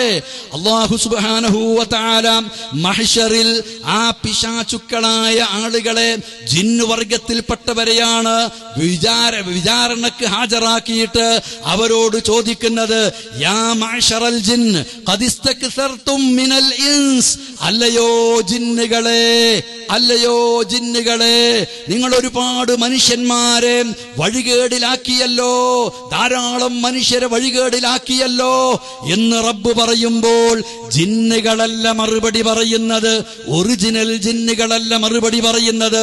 വഖാല ഔലിയാഉഹും മിനൽ ഇൻസി, മനുഷ്യരുടെ കൂട്ടത്തിലെ ജിന്നുകള്, അഥവാ മനുഷ്യരുടെ കൂട്ടത്തിലെ ജിന്നുകളുടെ മിത്രങ്ങള്, അവരാണ് ജിന്നുകളോടുള്ള ചോദ്യത്തിന് മറുപടി പറയുന്നത്.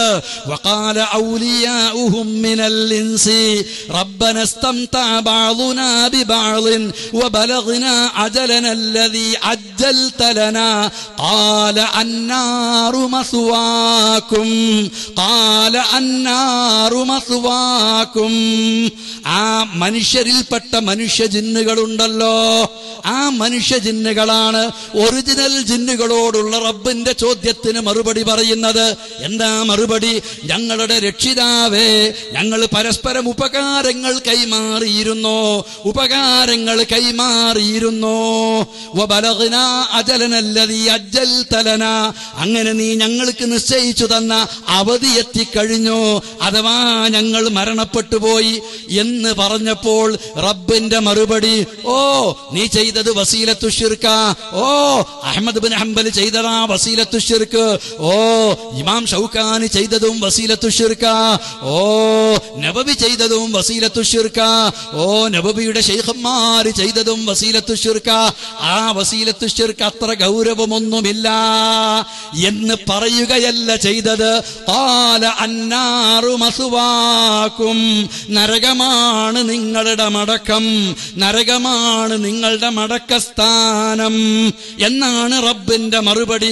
ഖാലിദീന ഫീഹാ, ആ നരകത്തിൽ നിങ്ങൾ ശാശ്വതമാണ്, ആ നരകത്തിൽ നിങ്ങൾ ശാശ്വതമാണ്. ഇല്ലാ മാഷാ അല്ലാഹ്, അല്ലാഹു ഉദ്ദേശിച്ചതൊഴികെ എന്ന ആയത്തുദ്ധരിച്ചുകൊണ്ട് ഫൈസൽ മുസ്ലിയാര് പറഞ്ഞില്ലേ, നാസർ സുല്ലമിയോട് പറഞ്ഞില്ലേ, ജിന്നിനോടുള്ള സഹായത്തേട്ടം, ജിന്നിനോടുള്ള സഹായത്തേട്ടം വസീലത്തു ശിർക്കാണ് എന്നതിന് ആയത്തുമുണ്ട്, ഹദീസുമുണ്ട്, സഹാബത്ത് പറഞ്ഞിട്ടുണ്ട്, താബിഈങ്ങൾ പറഞ്ഞിട്ടുണ്ട്, അയിമ്മത്ത് പറഞ്ഞിട്ടുണ്ട്.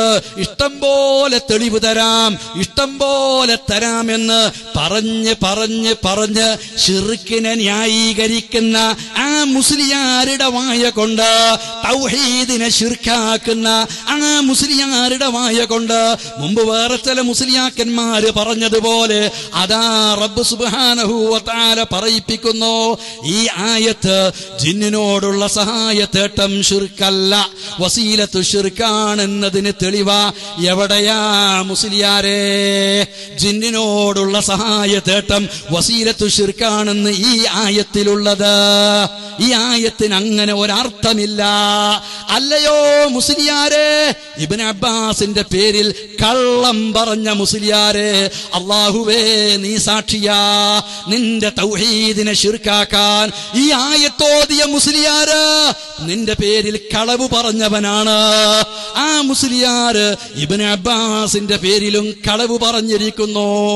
ഇബ്നു അബ്ബാസിന്റെ വാചകം ഉദ്ധരിച്ചത് ഇബ്നു അബ്ബാസിൽ നിന്ന് സ്ഥിരപ്പെട്ടിട്ടില്ല. ഒന്ന്. രണ്ട്, ആ വാചകത്തില് ഇസ്തിആനത്തും ബിൽ ജിന്ന്, ജിന്നിനോടുള്ള സഹായത്തേട്ടം വസീലത്തു ശിർക്കാണെന്ന് മുസ്ലിയാര് വാദിച്ച പോലെ ഇബ്നു അബ്ബാസ് പറഞ്ഞിട്ടില്ല. ഇബ്നു അബ്ബാസ് പറഞ്ഞിട്ടില്ല. എന്റെ മുമ്പിലേക്ക് വരാൻ ധൈര്യമുണ്ടോ? ഉണ്ടെങ്കിൽ കൊണ്ടുവാ എന്ന് ഞാൻ വെല്ലുവിളിക്കുമ്പോൾ സുഖമില്ലാതെ കിടന്നപ്പോ വിളിച്ചു എന്ന് നാളെ പറയണ്ട. ഇന്നലെ ആക്രോശിച്ചത് കൊണ്ടാണ് ഞാൻ ഇന്നത് പറയുന്നത്. ഇനി എന്റെ മുമ്പിലേക്ക് വരാൻ ധൈര്യമില്ലെങ്കിൽ ആ മറഞ്ഞിരുന്ന് ഒളിഞ്ഞിരുന്ന് ആ ബൈലക്സിലൂടെയെങ്കിലും ഒന്ന് പറ. എവിടെയാണ് ഇബ്നു അബ്ബാസിന്റെ വാചകം? ജിന്നിനോടുള്ള സഹായത്തേട്ടം വസീലത്തു ശിർക്കാണെന്ന് പറഞ്ഞ വാചകം വായിക്ക്, ജനങ്ങളൊന്ന് കേൾക്കട്ടെ, അറബി അറിയുന്നവർ മനസ്സിലാക്കട്ടെ.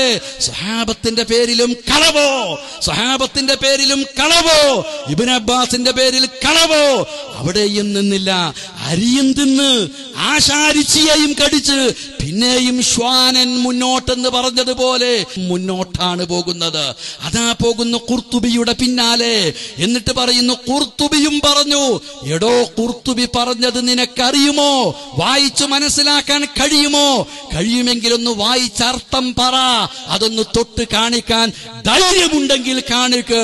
മുന്നിലേക്ക് വരാൻ ധൈര്യമില്ലെങ്കിൽ ഒളിഞ്ഞിരുന്ന് മറഞ്ഞിരുന്ന് ബൈലക്സിലൂടെയെങ്കിലും ഒന്ന് ജനങ്ങൾക്ക് വായിച്ചു കൊടുക്ക്. ഇനിയും പലതുമുണ്ടെന്നാണല്ലോ പറഞ്ഞത്. ആ പലതും എന്താണെന്നും ഏതാണെന്നും ഞങ്ങൾക്കറിയാം. നിങ്ങൾ ചില ആളുകൾ കുറച്ചു കാലമായി ഇത് തുടങ്ങിയിട്ട് രഹസ്യമായി ജനങ്ങളെ കബളിപ്പിച്ച് തെറ്റിദ്ധരിപ്പിച്ചുകൊണ്ട് ജിന്നിനോട് സഹായം ചോദിക്കുന്നത് വസീലത്തു ശിർക്കാണ്. അതിന് തെളിവുണ്ട്. അള്ളാന്റെ ഖുർആനിലുണ്ട്, നബിയുടെ ഹദീസിലുണ്ട്, സഹാബത്തും പറഞ്ഞിട്ടുണ്ട്, താബീങ്ങളും പറഞ്ഞിട്ടുണ്ട്, മുഫസ്സിരീങ്ങളും പറഞ്ഞിട്ടുണ്ട് എന്ന് പറഞ്ഞിട്ടാണ് ആയത്തോതിയത്. ആയത്തിലതില്ല, ആയത്തിലതില്ല. അതേപോലെ തന്നെ ഇബ്നു അബ്ബാസും അത് പറഞ്ഞിട്ടില്ല. പിന്നെയോ ഖുർത്തുബിയിലും അതില്ല. ഇത് പറഞ്ഞാൽ ഇനി നാളെ മുസ്ലിയാര് ഞാനാ പറഞ്ഞത്, ഇബ്നു അബ്ബാസ് പറഞ്ഞിട്ടില്ല എന്നാ സലഫി പറഞ്ഞത്. അങ്ങനെയാണ്, അതാണ് മൊയ്ലിയാരിയത്ത്. ഖുർത്തുബിയിൽ അതില്ല എന്നാ സലഫി പറഞ്ഞത്. അതില്ല പറഞ്ഞ ഏതില്ല? അത് ബുദ്ധിയുള്ളവന് മനസ്സിലാവും. കുഞ്ഞീദ് മൗലവിയുടെ പിന്നാലെ ഒരു തെറ്റാതെ ഒരു ഇബാറത്ത് വായിക്കാൻ കഴിയാത്ത ഘട്ടത്തിൽ കുഞ്ഞീദ് മൗലവി കയ്യും പിടിച്ചു ഒപ്പം നടത്തി, ഒരുമിച്ചിരുത്തി വായിച്ച് പഠിപ്പിച്ചു കൊടുത്ത് കൂടെ നിർത്തി. സ്വന്തം മകനെ പോലെ സ്നേഹിച്ച് ആ മകൻ സ്വന്തം അനുജനെ പോലെ കുഞ്ഞീദ് മൗലവിയുടെ മരണശേഷം അദ്ദേഹത്തിന്റെ മകൻ സ്വന്തം അനുജനെ പോലെ സ്നേഹിച്ച് ആ പ്രദേശത്തുകാരായ ആളുകൾ കല്യാണം കഴിപ്പിച്ചു കൊടുത്ത് വീടുണ്ടാക്കി കൊടുത്ത് അങ്ങേയറ്റം സ്നേഹിച്ചത് എന്തിന്റെ പേരിലാ? തൗഹീദിന്റെ പേരിലാ. ഇന്ന് താങ്കളുടെ അവസ്ഥ എന്താ? ആ ഖുത്ബ പറഞ്ഞിരുന്ന പള്ളിയിൽ താങ്കൾ ഈ ശിർക്കുമായി ഇറങ്ങിയപ്പോൾ പുറത്താവുമെന്ന് കണ്ടപ്പോൾ തൗഹീദോട് തൗഹീദ് 2 ആഴ്ച അങ്ങ് പ്രസംഗിച്ച് ഇറങ്ങടാ പുറത്തെന്ന് പറഞ്ഞ് പിടിച്ച് വലിച്ച് പുറത്തിട്ടു. ആ മിമ്പർ തൗഹീദിന്റെ മിമ്പറാ. അത് ശിർക്ക് കൊണ്ട് മലീമസമാക്കാനുള്ളതല്ല. മനാറുൽ ഹുദ, ആ മനാറുൽ ഹുദ കുഞ്ഞീദ് മൗലവി, അതുപോലെ അവിടുത്തെ ചില പഴയ മുജാഹിദ് കാരണവന്മാർ അത് കെട്ടിപ്പടുത്തത് തൗഹീദിന്റെ മക്കളെ വളർത്താനാണ്, ശിർക്കിന്റെ മക്കളെ പടച്ചുണ്ടാക്കാനല്ല. അവിടെയുള്ള കുട്ടികളെ ശിർക്കൻ വാഴ് കേൾക്കാൻ നിങ്ങൾ പറഞ്ഞയച്ചു, തൗഹീദിന്റെ ശബ്ദം കേൾക്കാൻ വിട്ടില്ല, പ്രസ്ഥാനത്തിന് വേണ്ടി 1 മിനിറ്റ് പോലും സേവനം ചെയ്യാൻ വിട്ടില്ല.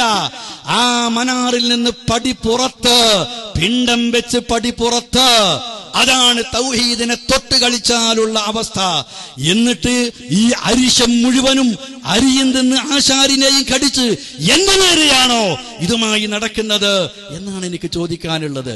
ധൈര്യമുണ്ടെങ്കിൽ 5-ാം തീയതിക്ക് മുമ്പ് എപ്പോഴാണ് ഒരു ടെലിഫോൺ ചെയ്ത് വാ വിളിക്ക്, എന്നിട്ട് എന്റെ അടുക്കലേക്ക് വാ, ഞാൻ താങ്കളുമായി വ്യവസ്ഥ എഴുതാം, വിളിച്ച് വിവരം അറിയിച്ചാൽ എപ്പോഴാണ് വിളിച്ചോളൂ.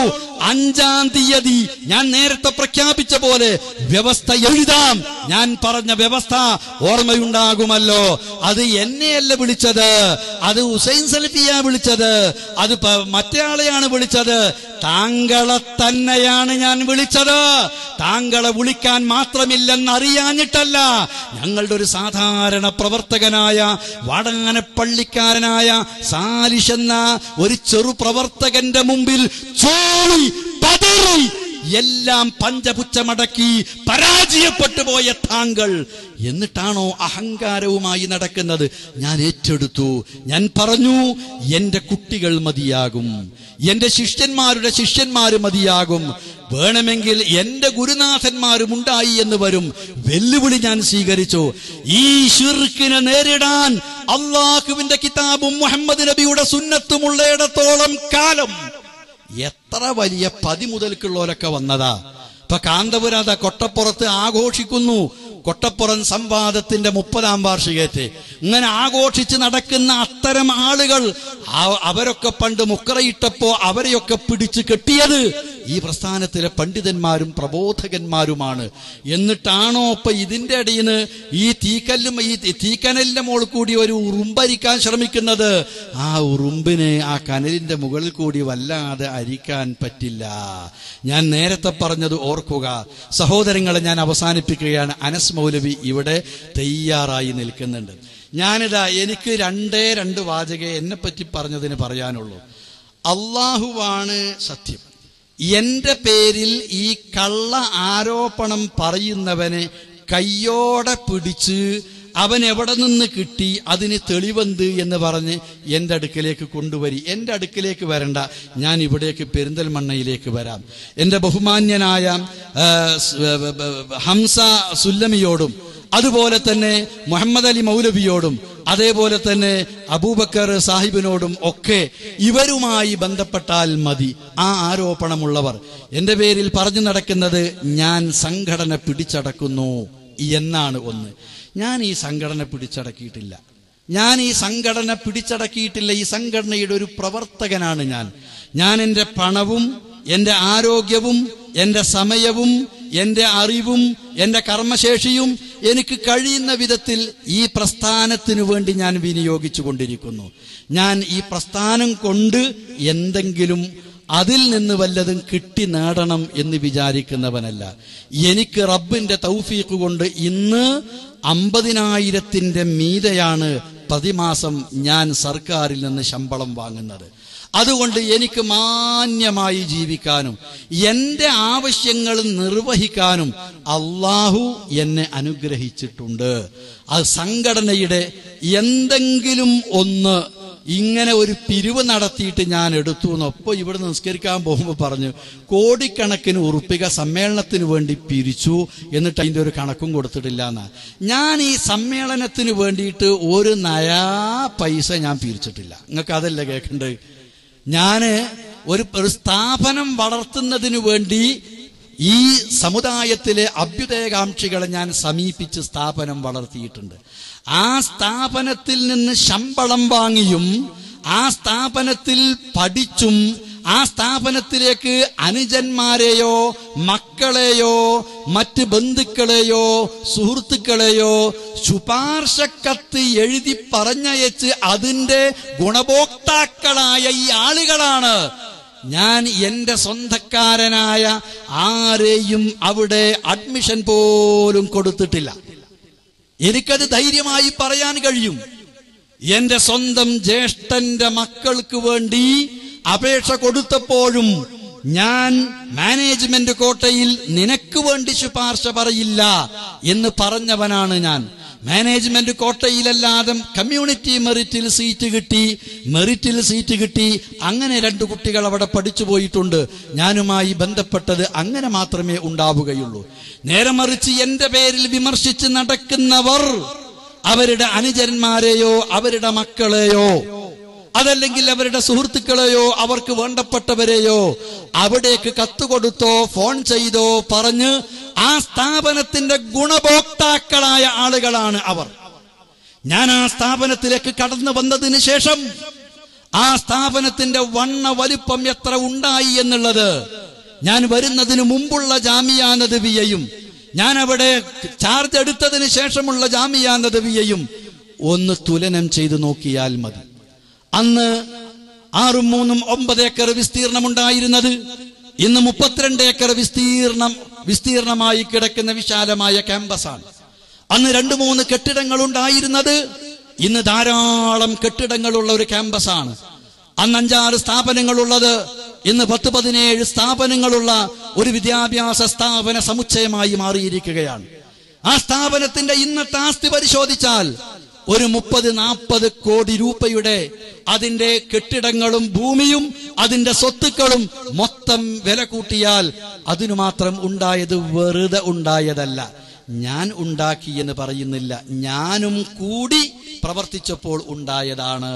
ഞാൻ ആ ജാമിയ നദവിയയിൽ നിന്ന് ശമ്പളം വാങ്ങി അവിടെ പോകുന്നതിന് എനിക്കറിയാം ചില സ്ഥാപനങ്ങൾക്ക് വേണ്ടി പിരിവെടുക്കുന്നതിനോ അതിന്റെ പ്രവർത്തനങ്ങൾക്ക് മേൽനോട്ടം വഹിക്കുന്നതിനോ സർക്കാരിൽ നിന്ന് ശമ്പളം വാങ്ങുന്ന ചില ആളുകൾ 25,000-ഉം 50,000-ഉം ഒക്കെ അങ്ങനെ ഓരോ പേരിലും വാങ്ങുന്നത് എനിക്കറിയാം. എന്നിട്ട് അവരാണ് ചാരിത്രം പ്രസംഗിക്കുന്ന വേശ്യകളെപ്പോലെ അവരാണ് ഇങ്ങനെ ഇല്ലാത്ത കള്ളം പറഞ്ഞു നടക്കുന്നത്. എന്നെ കൊണ്ട് പറയിപ്പിക്കരുത് എന്നേ ഞാൻ പറയുന്നുള്ളൂ. വേറെ കേരള നദുവത്തുൽ മുജാഹിദീന്റെ ഈ സമ്മേളനത്തിന് ഞാൻ 5 പൈസ പിരിച്ചിട്ടില്ല. കാരണം ഇപ്പോൾ ഇവരുദ്ദേശിക്കുന്നത് എന്നെപ്പറ്റി ഇങ്ങനെ പ്രചരിപ്പിച്ച് ഞാൻ നിർജീവമായി ഒരു മൂലയിൽ ഇരുന്ന് എന്റെ കർമ്മശേഷി നഷ്ടപ്പെടണം, എന്നെ പുറത്താക്കാനും എന്നെ ഒറ്റപ്പെടുത്താനും എന്നെ വകവരുത്താനും കഴിഞ്ഞ 5-6 വർഷം നിഗൂഢമായി പരിശ്രമിച്ചവർ അവരാണ് ഒറ്റപ്പെട്ടത്, അവരാണ് പുറത്തുപോയത്, അവരാണ് നിന്ദ്യരായത്. സ്വന്തം യൂണിറ്റിലും സ്വന്തം നാട്ടിലും സംസ്ഥാനത്തൊട്ടാകെ മുഖം കെട്ടവർ അവരാണ്. ഞാൻ ഇന്നും എന്റെ മാന്യതക്ക് കളങ്കമേൽക്കാതെ അബ്ദുറഹ്മാൻ സലഫിയുടെ ജീവിതം ഇതൊരു പരസ്യമായ ആരുടെയും മുമ്പിൽ തുറന്നു വെക്കാവുന്ന ഒരു പുസ്തകമാണ്. എന്നെ അക്ഷരം പ്രതി പെറുക്കി പരിശോധിച്ചുകൊണ്ട് പ്രൂഫ് നോക്കി നടക്കുന്ന ചില ചെറുപ്പക്കാരും അവർക്ക് ഓശാന പാടുന്ന വേറെ ചിലരുമൊക്കെയുണ്ടല്ലോ. എന്നിട്ട് എന്താണ് നിങ്ങൾക്ക് കിട്ടിയ സ്പെല്ലിംഗ് മിസ്റ്റേക്ക്, അതുമായിട്ടൊന്നുണ്ട് വാ, അതുമായിട്ട് നേരിട്ട് വാ, ഇവിടെയുള്ള ഈ സംഘടനാ നേതാക്കളുടെ അടുക്കലേക്ക് വാ, ഞാൻ അവരുടെ അടുക്കലേക്ക് വരാം, ഒന്ന് തെളിവ് താ എന്നേ എനിക്ക് പറയാനുള്ളൂ. ഇതാണത്രേ ഒരാരോപണം. ഞാൻ ഈ സംഘടന പിടിച്ചടക്കിയിട്ടില്ല, എന്റെ നിയന്ത്രണത്തിലല്ല. ഇതിന്റെ പ്രസിഡന്റ് TP ആണ്. അതിന്റെ ജനറൽ സെക്രട്ടറി AP ആണ്. 10-11 സെക്രട്ടറിമാരുടെ കൂട്ടത്തിൽ ഒരു സെക്രട്ടറി മാത്രമാണ് ഞാൻ. മറ്റുള്ളവരെ പോലെ എന്റെയും അഭിപ്രായം ഞാൻ പറയാറുണ്ട്. പക്ഷെ ഇവരെ പോലെ കൊള്ളരുതാത്ത, സ്വീകരിക്കാൻ പറ്റാത്ത അഭിപ്രായം ഞാൻ പറയലില്ല. സംഘടന തീരുമാനിക്കേണ്ട കാര്യങ്ങളാണ് ഞാൻ പറഞ്ഞു നടക്കാറുള്ളത്. അഭിപ്രായം പറയേണ്ടിടത്ത് അഭിപ്രായം പറയുമെന്ന് മാത്രം. ഇതുപോലെ 10-35 അംഗങ്ങളുള്ള എക്സിക്യൂട്ടീവ് ഉണ്ട്. ആ എക്സിക്യൂട്ടീവിലും ഒരു മെമ്പറായിട്ടാണ് ഞാൻ. നിങ്ങൾ വരൂ, സംശയമുള്ളവൻ വരൂ, സെക്രട്ടറി യോഗത്തിലേക്ക് വരൂ, എക്സിക്യൂട്ടീവ് യോഗത്തിലേക്ക് വരൂ, കാണിച്ചു തരാം നിങ്ങൾക്കെന്ന് പറഞ്ഞാൽ നിങ്ങൾ എന്തെങ്കിലും കാണിക്കും എന്നല്ല. അവിടെ വന്നാൽ നിങ്ങൾക്ക് കാണിച്ചു തരാം അവിടെ എന്താ നടക്കുന്നത് എന്ന്. ഈ അബ്ദുറഹ്മാൻ സലഫിക്ക് ഒരു സ്വേച്ഛാധിപത്യവും അവിടെയില്ല. ഞാൻ സംഘടന പറയുന്ന കാര്യങ്ങൾ ചെയ്യുന്ന ഒരു എളിയ സേവകൻ, ഒരു സെക്രട്ടറി മാത്രം. ആ സ്ഥാനത്ത് നിന്ന് എന്നെ നിങ്ങൾ മാറി നിൽക്കാൻ അനുവദിക്കണമെന്ന് പ്രസിഡന്റിനും ജനറൽ സെക്രട്ടറിക്കും 7-8 മാസം മുമ്പ് ഞാൻ കത്തുകൊടുത്തിട്ടുണ്ട്. എന്റെ നേരെ നിങ്ങൾ എഴുതുകൊണ്ടിരിക്കുന്ന ഈ അമ്പ്, ഈ ക്രൂരമായ ഈ കൂരമ്പ്, അതിങ്ങനെ സഹിക്കാൻ വയ്യാത്ത ഘട്ടത്തിൽ എനിക്കങ്ങനെ തോന്നിയിട്ടുണ്ട്. നിങ്ങളൊരു 10-100 ആളുകൾ എവിടെയെങ്കിലും ഇങ്ങനത്തെ കള്ളപ്രചരണം നടത്തുന്നുവെങ്കിൽ 44,500 അംഗങ്ങളുള്ള മുജാഹിദ് പ്രസ്ഥാനത്തിൽ ഒരു 100-500 1000 ആളുകൾ ഈ ജാതിയാണ് എന്ന് കരുതിക്കോ. ബാക്കിയുള്ള ആളുകൾ AP നിൽക്കുന്നിടത്ത് AP നിൽക്കണം, TP നിൽക്കുന്നിടത്ത് TP നിൽക്കണം, ഈ ഉള്ളവൻ നിൽക്കുന്നിടത്ത് ഈ ഉള്ളവനും നിൽക്കണം എന്ന് വിചാരിക്കുന്നവരാണ്. എന്നതുകൊണ്ടാണ് ഇത് വലിച്ചെറിഞ്ഞു പോവാൻ വിഷമമുണ്ടാക്കുന്നത് എന്നുള്ള കാര്യം.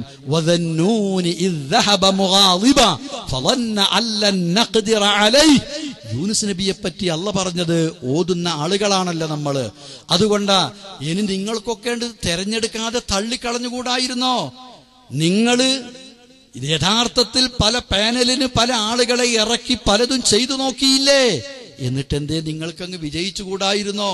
അപ്പൊ ഈ ആളുകളെല്ലാം കൂടിയിട്ട് അവർക്കൊന്നും ചെയ്യാതെ അവരെ നിഷ്പ്രഭമാക്കി അവരെ അശക്തരാക്കുന്ന ഒരു എന്തോ മായാവിലാസക്കാരനാണോ ഈ അബ്ദുറഹ്മാൻ സലഫി? ഞാൻ ഈ പെരിന്തൽമണ്ണയിൽ നിന്ന് വിളിപ്പാടകലെ മങ്കടക്കൂട്ടിൽ പ്രദേശത്ത് മാനാത്തൊടി മുഹമ്മദ് മൗലവിയുടെ മകനായി ജനിച്ച് കുട്ടിക്കാലം മുതൽ എന്റെ അയൽവാസികൾക്കും നാട്ടുകാർക്കും എന്നെ നന്നായിട്ടറിയാം.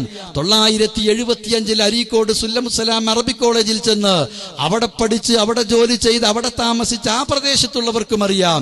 ഞാൻ പ്രവർത്തിക്കുന്ന മേഖലകളിൽ എന്നെ അറിയുന്നവരാണ്. ഞാൻ അത്ര വലിയ ഒരു സ്വേച്ഛാധിപതിയാണെന്ന് ചിലപ്പോ എനിക്ക് എന്റേതായൊരു പ്രകൃതിയായിരിക്കും, വേറൊരാളുടെ പ്രകൃതിയായി ആവില്ല. ഇതേ അതിനെപ്പറ്റി പറയാനുള്ളൂ.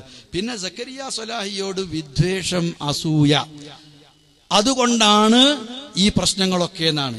ഈ സക്കരിയാനോട് ഞാൻ പഠിപ്പിച്ച എന്റെ ശിഷ്യ തലമുറയിൽ ഇടക്കാലത്തുള്ള 5-6 കൊല്ലം ഞാൻ പഠിപ്പിച്ച ഒരു വിദ്യാർത്ഥിയാണ് സക്കരിയ. എനിക്ക് ഓനോട് അസൂയ വെക്കണ്ട, എന്താ ഓൻ്റെ അടുത്ത് ഉള്ളത് എന്ന് ഇപ്പോഴും എനിക്ക് മനസ്സിലായിട്ടില്ല.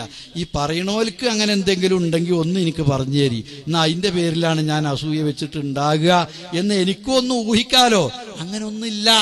സംഘടനയിലാണെങ്കിൽ ഓനെന്താ KNM-ന്റെ ഒരു മെമ്പറാണ്, അത്രയേ ഉള്ളൂ. ആ കടവത്തൂർ ശാഖയിലെ എക്സിക്യൂട്ടീവിൽ ഒരു അംഗമായിരുന്നു എന്ന് അതുമല്ല. ആ ഒരു എക്സിക്യൂട്ടീവ് മെമ്പറോട് സംസ്ഥാന സെക്രട്ടറിയായ ഞാൻ എന്താ അസൂയ വെക്കാനാ സംഘടനാപരമായി? ഇനി മുതലുണ്ട് എന്ന് വിചാരിക്കുക.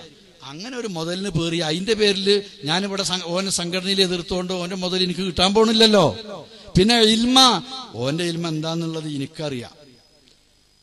എന്നെക്കാൾ കൂടുതൽ ഉണ്ട് എന്ന് വേണമെങ്കിൽ ഞാൻ വകവെച്ച് തരും ചെയ്യാം, അതിന് എനിക്ക് വിരോധമല്ല. പക്ഷെ അതിന്റെ പേരിൽ ഞാൻ അസൂയ വെച്ച് ഇങ്ങനെയൊക്കെ ചെയ്തിട്ട് ഓന്റെ ഇൽമ എനിക്ക് ഇങ്ങോട്ട് കിട്ടുമോ?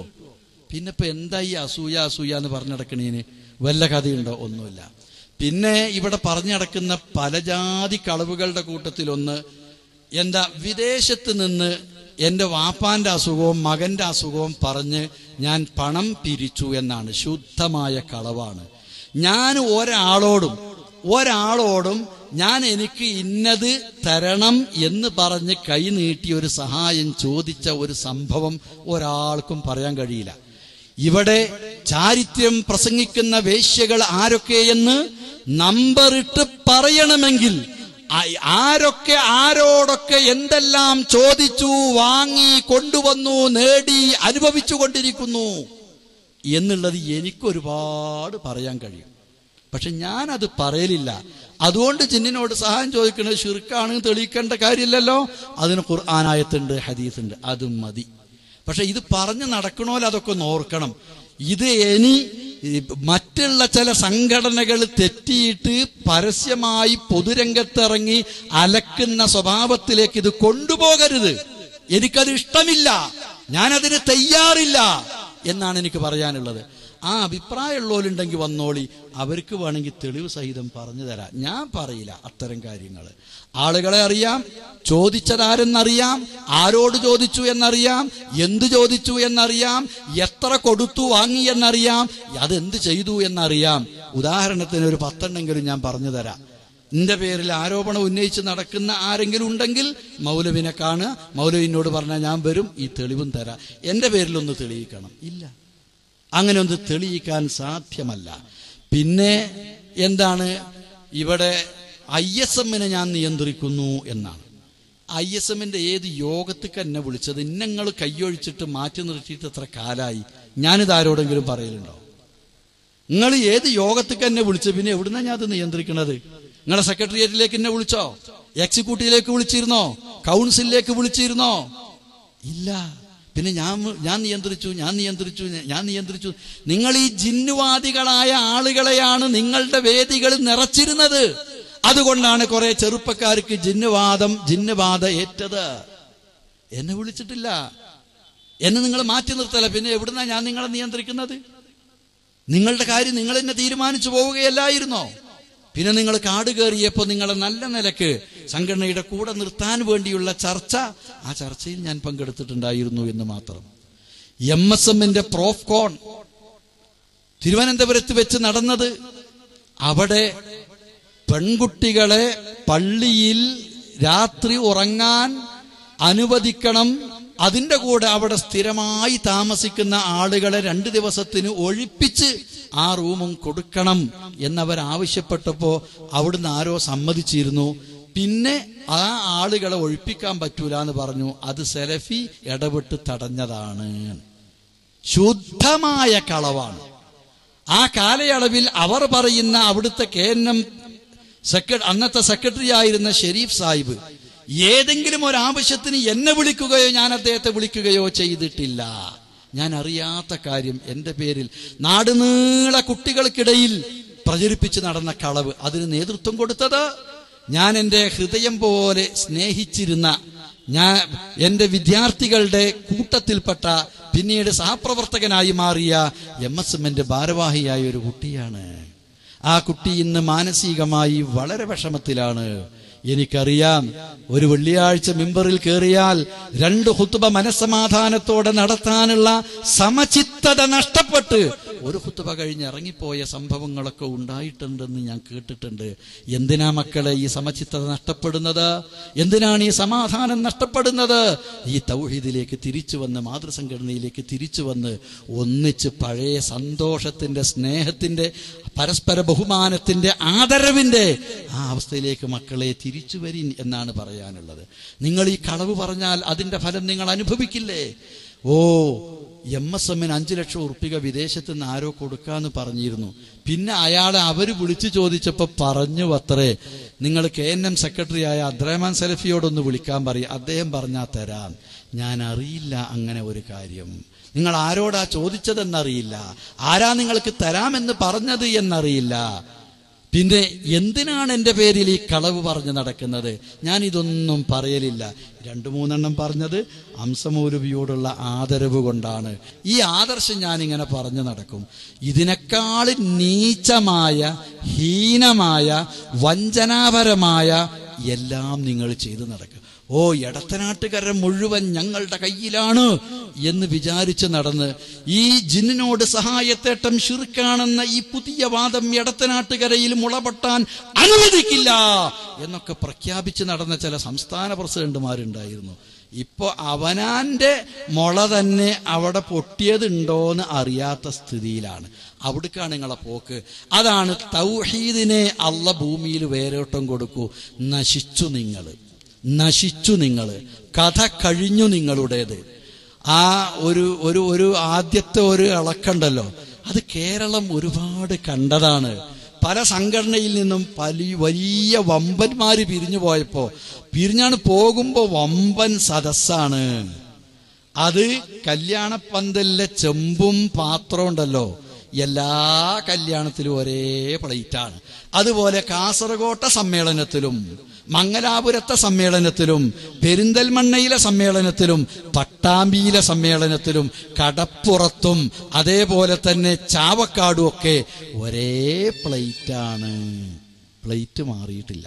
പക്ഷെ ആ പ്ലേറ്റിന്റെ എണ്ണം കുറഞ്ഞു. ഇതൊന്നും കിട്ടില്ല, ലെവലായിക്കോട്ടെ എന്ന് വിചാരിച്ചിട്ട് പലരും കൊഴുപ്പ് കൂട്ടാൻ കൂടെ കൂടിയിരുന്നു. അതുകൊണ്ടാണ് ആ ചാവക്കാട്ടിക്ക് കുറച്ച് കൂടുതൽ ആളുകൾ അന്ന് ഒഴുകിപ്പോയി. പലരും പോയി നോക്കി. അവിടെ പോയി കേട്ടീന്റെ പേരിൽ പലരും പിന്നെ ഇങ്ങോട്ട് തിരിച്ചു പോന്നു. സംശയമുള്ളവർക്ക് പലർക്കും സംശയം തീർന്നു. നിങ്ങളെ ഓരോ പ്രസംഗം കേട്ടാലും 10 ആൾ ഇങ്ങോട്ട് മടങ്ങണുണ്ട്. അതുകൊണ്ട് നിങ്ങൾ നിർത്തരുത്. അതുകൊണ്ടാണ് ടി.കെ. അഷ്റഫിന്റെ ഒക്കെ ഉപദേശം, സക്കരിയ സലാഹിന്റെ ഈ ശൈലി ദോഷാണ്, മുജാഹിദ് ബാലുശ്ശേരിയുടെ ശൈലി ദോഷമാണ്. അപ്പൊ ഓലെ രണ്ടാളി ഒന്നാണ്ട് സൈഡാക്കി. നമുക്ക് ആളെ ആകർഷിക്കാൻ പാടിപ്പറയണതൊന്ന് നോക്കുക. അങ്ങനെ ഹുസൈൻ സലഫിനൊന്ന് ചാക്കിട്ട് പിടിച്ചിട്ട് മൂപ്പരെ കൊണ്ട് നടന്നത്. ആ ഹുസൈൻ സലഫിന്റെ ആദ്യത്തെ പാട്ട് കേൾക്കാൻ ചാവക്കാട്ട് കൂടി. ഇപ്പൊ കുവൈത്തിന്ന് PN അബ്ദുൽ ലത്തീഫ് മദനിയും അതേപോലെ തന്നെ ശാരീരികമായ മാനസികമായ വിഷമം അനുഭവിച്ചു കൊണ്ടിരിക്കുന്ന വിശ്രമിക്കേണ്ട നമ്മളെ തൊട്ടടുത്ത് അബ്ദുല്ലക്ക് സുല്ലമി, എനിക്ക് വലിയ ബഹുമാനമായിരുന്നു മൂപ്പരോട്. മൂപ്പരടക്കം അവിടെ കൊണ്ടുപോയി ഇരുത്തിയിട്ട് പിന്നെ എല്ലാ ഡോക്ടർമാരും എല്ലാ ഫൈസൽ മുസ്ലിയാക്കന്മാരും മുഴുവൻ ആൾക്കാരും അണിനിരന്നിട്ട് ചാവക്കാട് കൂടിയതിന്റെ പകുതി ആള് കടപ്പുറത്ത് കൂടിയില്ല. കസേരയാണ് കടപ്പുറത്തിട്ടത്. വിട്ടിട്ട് കസേര വാങ്ങിയ ആളോട് ചോദിച്ചപ്പോ എണ്ണം കിട്ടി. പിന്നെ അവിടെ കടപ്പുറം കാണാൻ ഞായറാഴ്ച വരുന്ന 100-500 ആളും ഉണ്ടാകുമല്ലോ. അതിന്റെ പുറമെ ഏത് പരിപാടി ഒന്ന് വിജയിപ്പിച്ചു കൊടുക്കാന്നുള്ള നിലക്ക് വന്ന ഒരു 1000-500 ആളും ആകെക്കൂടി കൂട്ടിയ 5000-ന്റെ താഴെയാണുള്ളത്. ഒരു 2-3000 ആൾക്കാരുണ്ടാകുമെന്ന് വിചാരിക്കാം. ഇതിനോട് പിരിശം വെച്ച ആൾക്കാർ. ഇതിന്റെ അപ്പുറം ഒന്നും യഥാർത്ഥത്തിൽ ആ കടപ്പുറത്ത് കൂടിയിട്ടില്ല. അതോടുകൂടി നിരാശ. ഫൈസൽ മുസ്ലിയാർ കയറിയ സക്കരിയ സലാഹി പറഞ്ഞു, എന്നോട് ചോദിക്കണ്ട, ഇനി ഞാൻ ഉത്തരവാദിയല്ല, ഞാൻ മറുപടി പറയില്ല. മുജാഹിദ് എന്നോട് പറയണ്ട, ഇനി ഞാൻ മറുപടി പറയില്ല. ഇനി ഫൈസൽ പറഞ്ഞതോ സക്കരിയ മറുപടി പറയും. അതിന് ആഹാ സക്കരിയാന്റെ മുകളിൽ നിൽക്കണ ഒരു ഫൈസലോ. പക്ഷെ തൽക്കാലം എല്ലാവരും കൂടി ഒന്ന് സോപ്പിട്ടുങ്ങാണ്ട് അപ്പൊ എന്താ വിചാരിച്ചപ്പോ ഫൈസലിനെ ഒന്നാണ്ട് മാറ്റി നിർത്തി. ഇപ്പൊ ഹുസൈൻ സലഫിനേറ്റ് ഇങ്ങനെ നടക്കുക. എത്ര കാലം നടക്കും? മുജാഹിദ് സംസ്ഥാന സമ്മേളനം ഒരു കൊല്ലക്കാലം നിങ്ങൾ തളർത്താനും ഞങ്ങൾ ഗംഭീരമായി നടത്താനും പരിശ്രമിച്ച സമ്മേളനത്തിന്റെ അവസാനത്തേതിന്റെ തലേ ദിവസം ആ സമ്മേളനം കലക്കാൻ ആഗോളാടിസ്ഥാനത്തിൽ നിങ്ങൾ നടത്തിയ ഗൂഢാലോചനയുടെ ഭാഗമാണ് ആ മുഖംമൂടി കെട്ടഴിഞ്ഞു വീണത്. ഞങ്ങൾക്ക് സർക്കുലർ അയക്കേണ്ടി വന്നില്ല, വിശദീകരിച്ച് നടക്കേണ്ടി വന്നില്ല. ആരൊക്കെയാണ് എന്ന് കേരളം മനസ്സിലാക്കി. ഞാൻ അവസാനിപ്പിക്കുകയാണ്. ഇത് നിങ്ങളുടെ നാശത്തിലാണ്. നിങ്ങൾ നാശത്തിന്റെ പടുകുഴിയിലേക്ക് വീണുകൊണ്ടിരിക്കുകയാണ്. ഇല്ല, നിങ്ങൾക്ക് മോചനമില്ല, നിങ്ങൾക്ക് മോക്ഷമില്ല. എങ്ങനെയല്ലെങ്കിൽ തൗഹീദിലേക്ക് തിരിച്ചു വന്നിട്ടില്ലെങ്കിൽ. അതുകൊണ്ട് എന്റെ പ്രിയപ്പെട്ട സഹോദരങ്ങളെ, ജിന്നിനോട് സഹായം ചോദിക്കുന്നത് വസീലത്ത് ശിർക്കാണെന്ന് പറഞ്ഞത് കൊണ്ടൊരു നേട്ടവുമില്ല. വസീലത്ത് ശിർക്ക് പറഞ്ഞ ശിർക്കുള്ള വഴിയാണല്ലോ, തൗഹീദിക്കുള്ള വഴിയല്ലല്ലോ. തൗഹീദിക്കുള്ള വഴിയല്ലല്ലോ. നിങ്ങളുടെ വാദം ശിർക്കിലേക്കുള്ള വഴിയാണ്. നിങ്ങളുടെ വാദപ്രകാരം ഞങ്ങളത് വഴി മാത്രമല്ല ശിർക്ക് തന്നെയാണെന്നാ പറഞ്ഞത്. ആ വഴി കൂടി പോയാൽ ഞങ്ങൾ പറഞ്ഞോടത്തേക്ക് തന്നെയല്ലേ നിങ്ങൾ എത്തുന്നത്? അത് ഒഴിവാക്കിക്കൂടെ? തൗഹീദിലേക്ക് വന്നുകൂടെ? പണ്ട് പറഞ്ഞ പോലെ ഒന്നിച്ച് തൗഹീദ് പറഞ്ഞുകൂടെ? എന്റെ പ്രിയപ്പെട്ട സഹോദരങ്ങളെ, എന്റെ വാചകത്തിൽ ആർക്കെങ്കിലും വിഷമം തോന്നിയിട്ടുണ്ടെങ്കിൽ നിങ്ങളുടെ സംസാരത്തിന്റെ കാഠിന്യം കൊണ്ടുണ്ടായ ഒരു പ്രതികരണമായി മാത്രം കരുതി ക്ഷമിക്കുക. നിങ്ങളോടുള്ള സ്നേഹത്തിന്റെ ഭാഗമായി ഞാൻ പറയട്ടെ, മുസ്ലിം സമുദായത്തിൽ ശിർക്ക് ചെയ്തുകൊണ്ടിരിക്കുന്ന ആളുകളെ ഈ തൗഹീദിന്റെ വെളിച്ചത്തിലേക്ക് വിളിക്കുന്നവരാണ് നമ്മൾ. ആ വെളിച്ചത്തിലേക്ക് പണ്ട് വിളിച്ച പോലെ ഞങ്ങളുടെ കൂടെ വന്ന് ഈ ശിർക്കൻ വാദം കൈയൊഴിച്ച് നിങ്ങളും തിരിച്ചു വരിക, നിങ്ങളും തിരിച്ചു വരിക. ഈ തൗഹീദിനു വേണ്ടി നമുക്ക് നിലക്കൊള്ളാം, ഒറ്റക്കെട്ടായി നിലക്കൊള്ളാം. അള്ളാഹു അതിന് നമ്മെ അനുഗ്രഹിക്കുമാറാവട്ടെ. വസല്ലല്ലാഹു വസല്ലം അലാ നബീന മുഹമ്മദ് വആലിഹി വസഹ്ബിഹി അജ്മഈൻ. വസ്സലാമു അലൈക്കും വറഹ്മത്തുള്ളാഹി വബറകാതുഹു.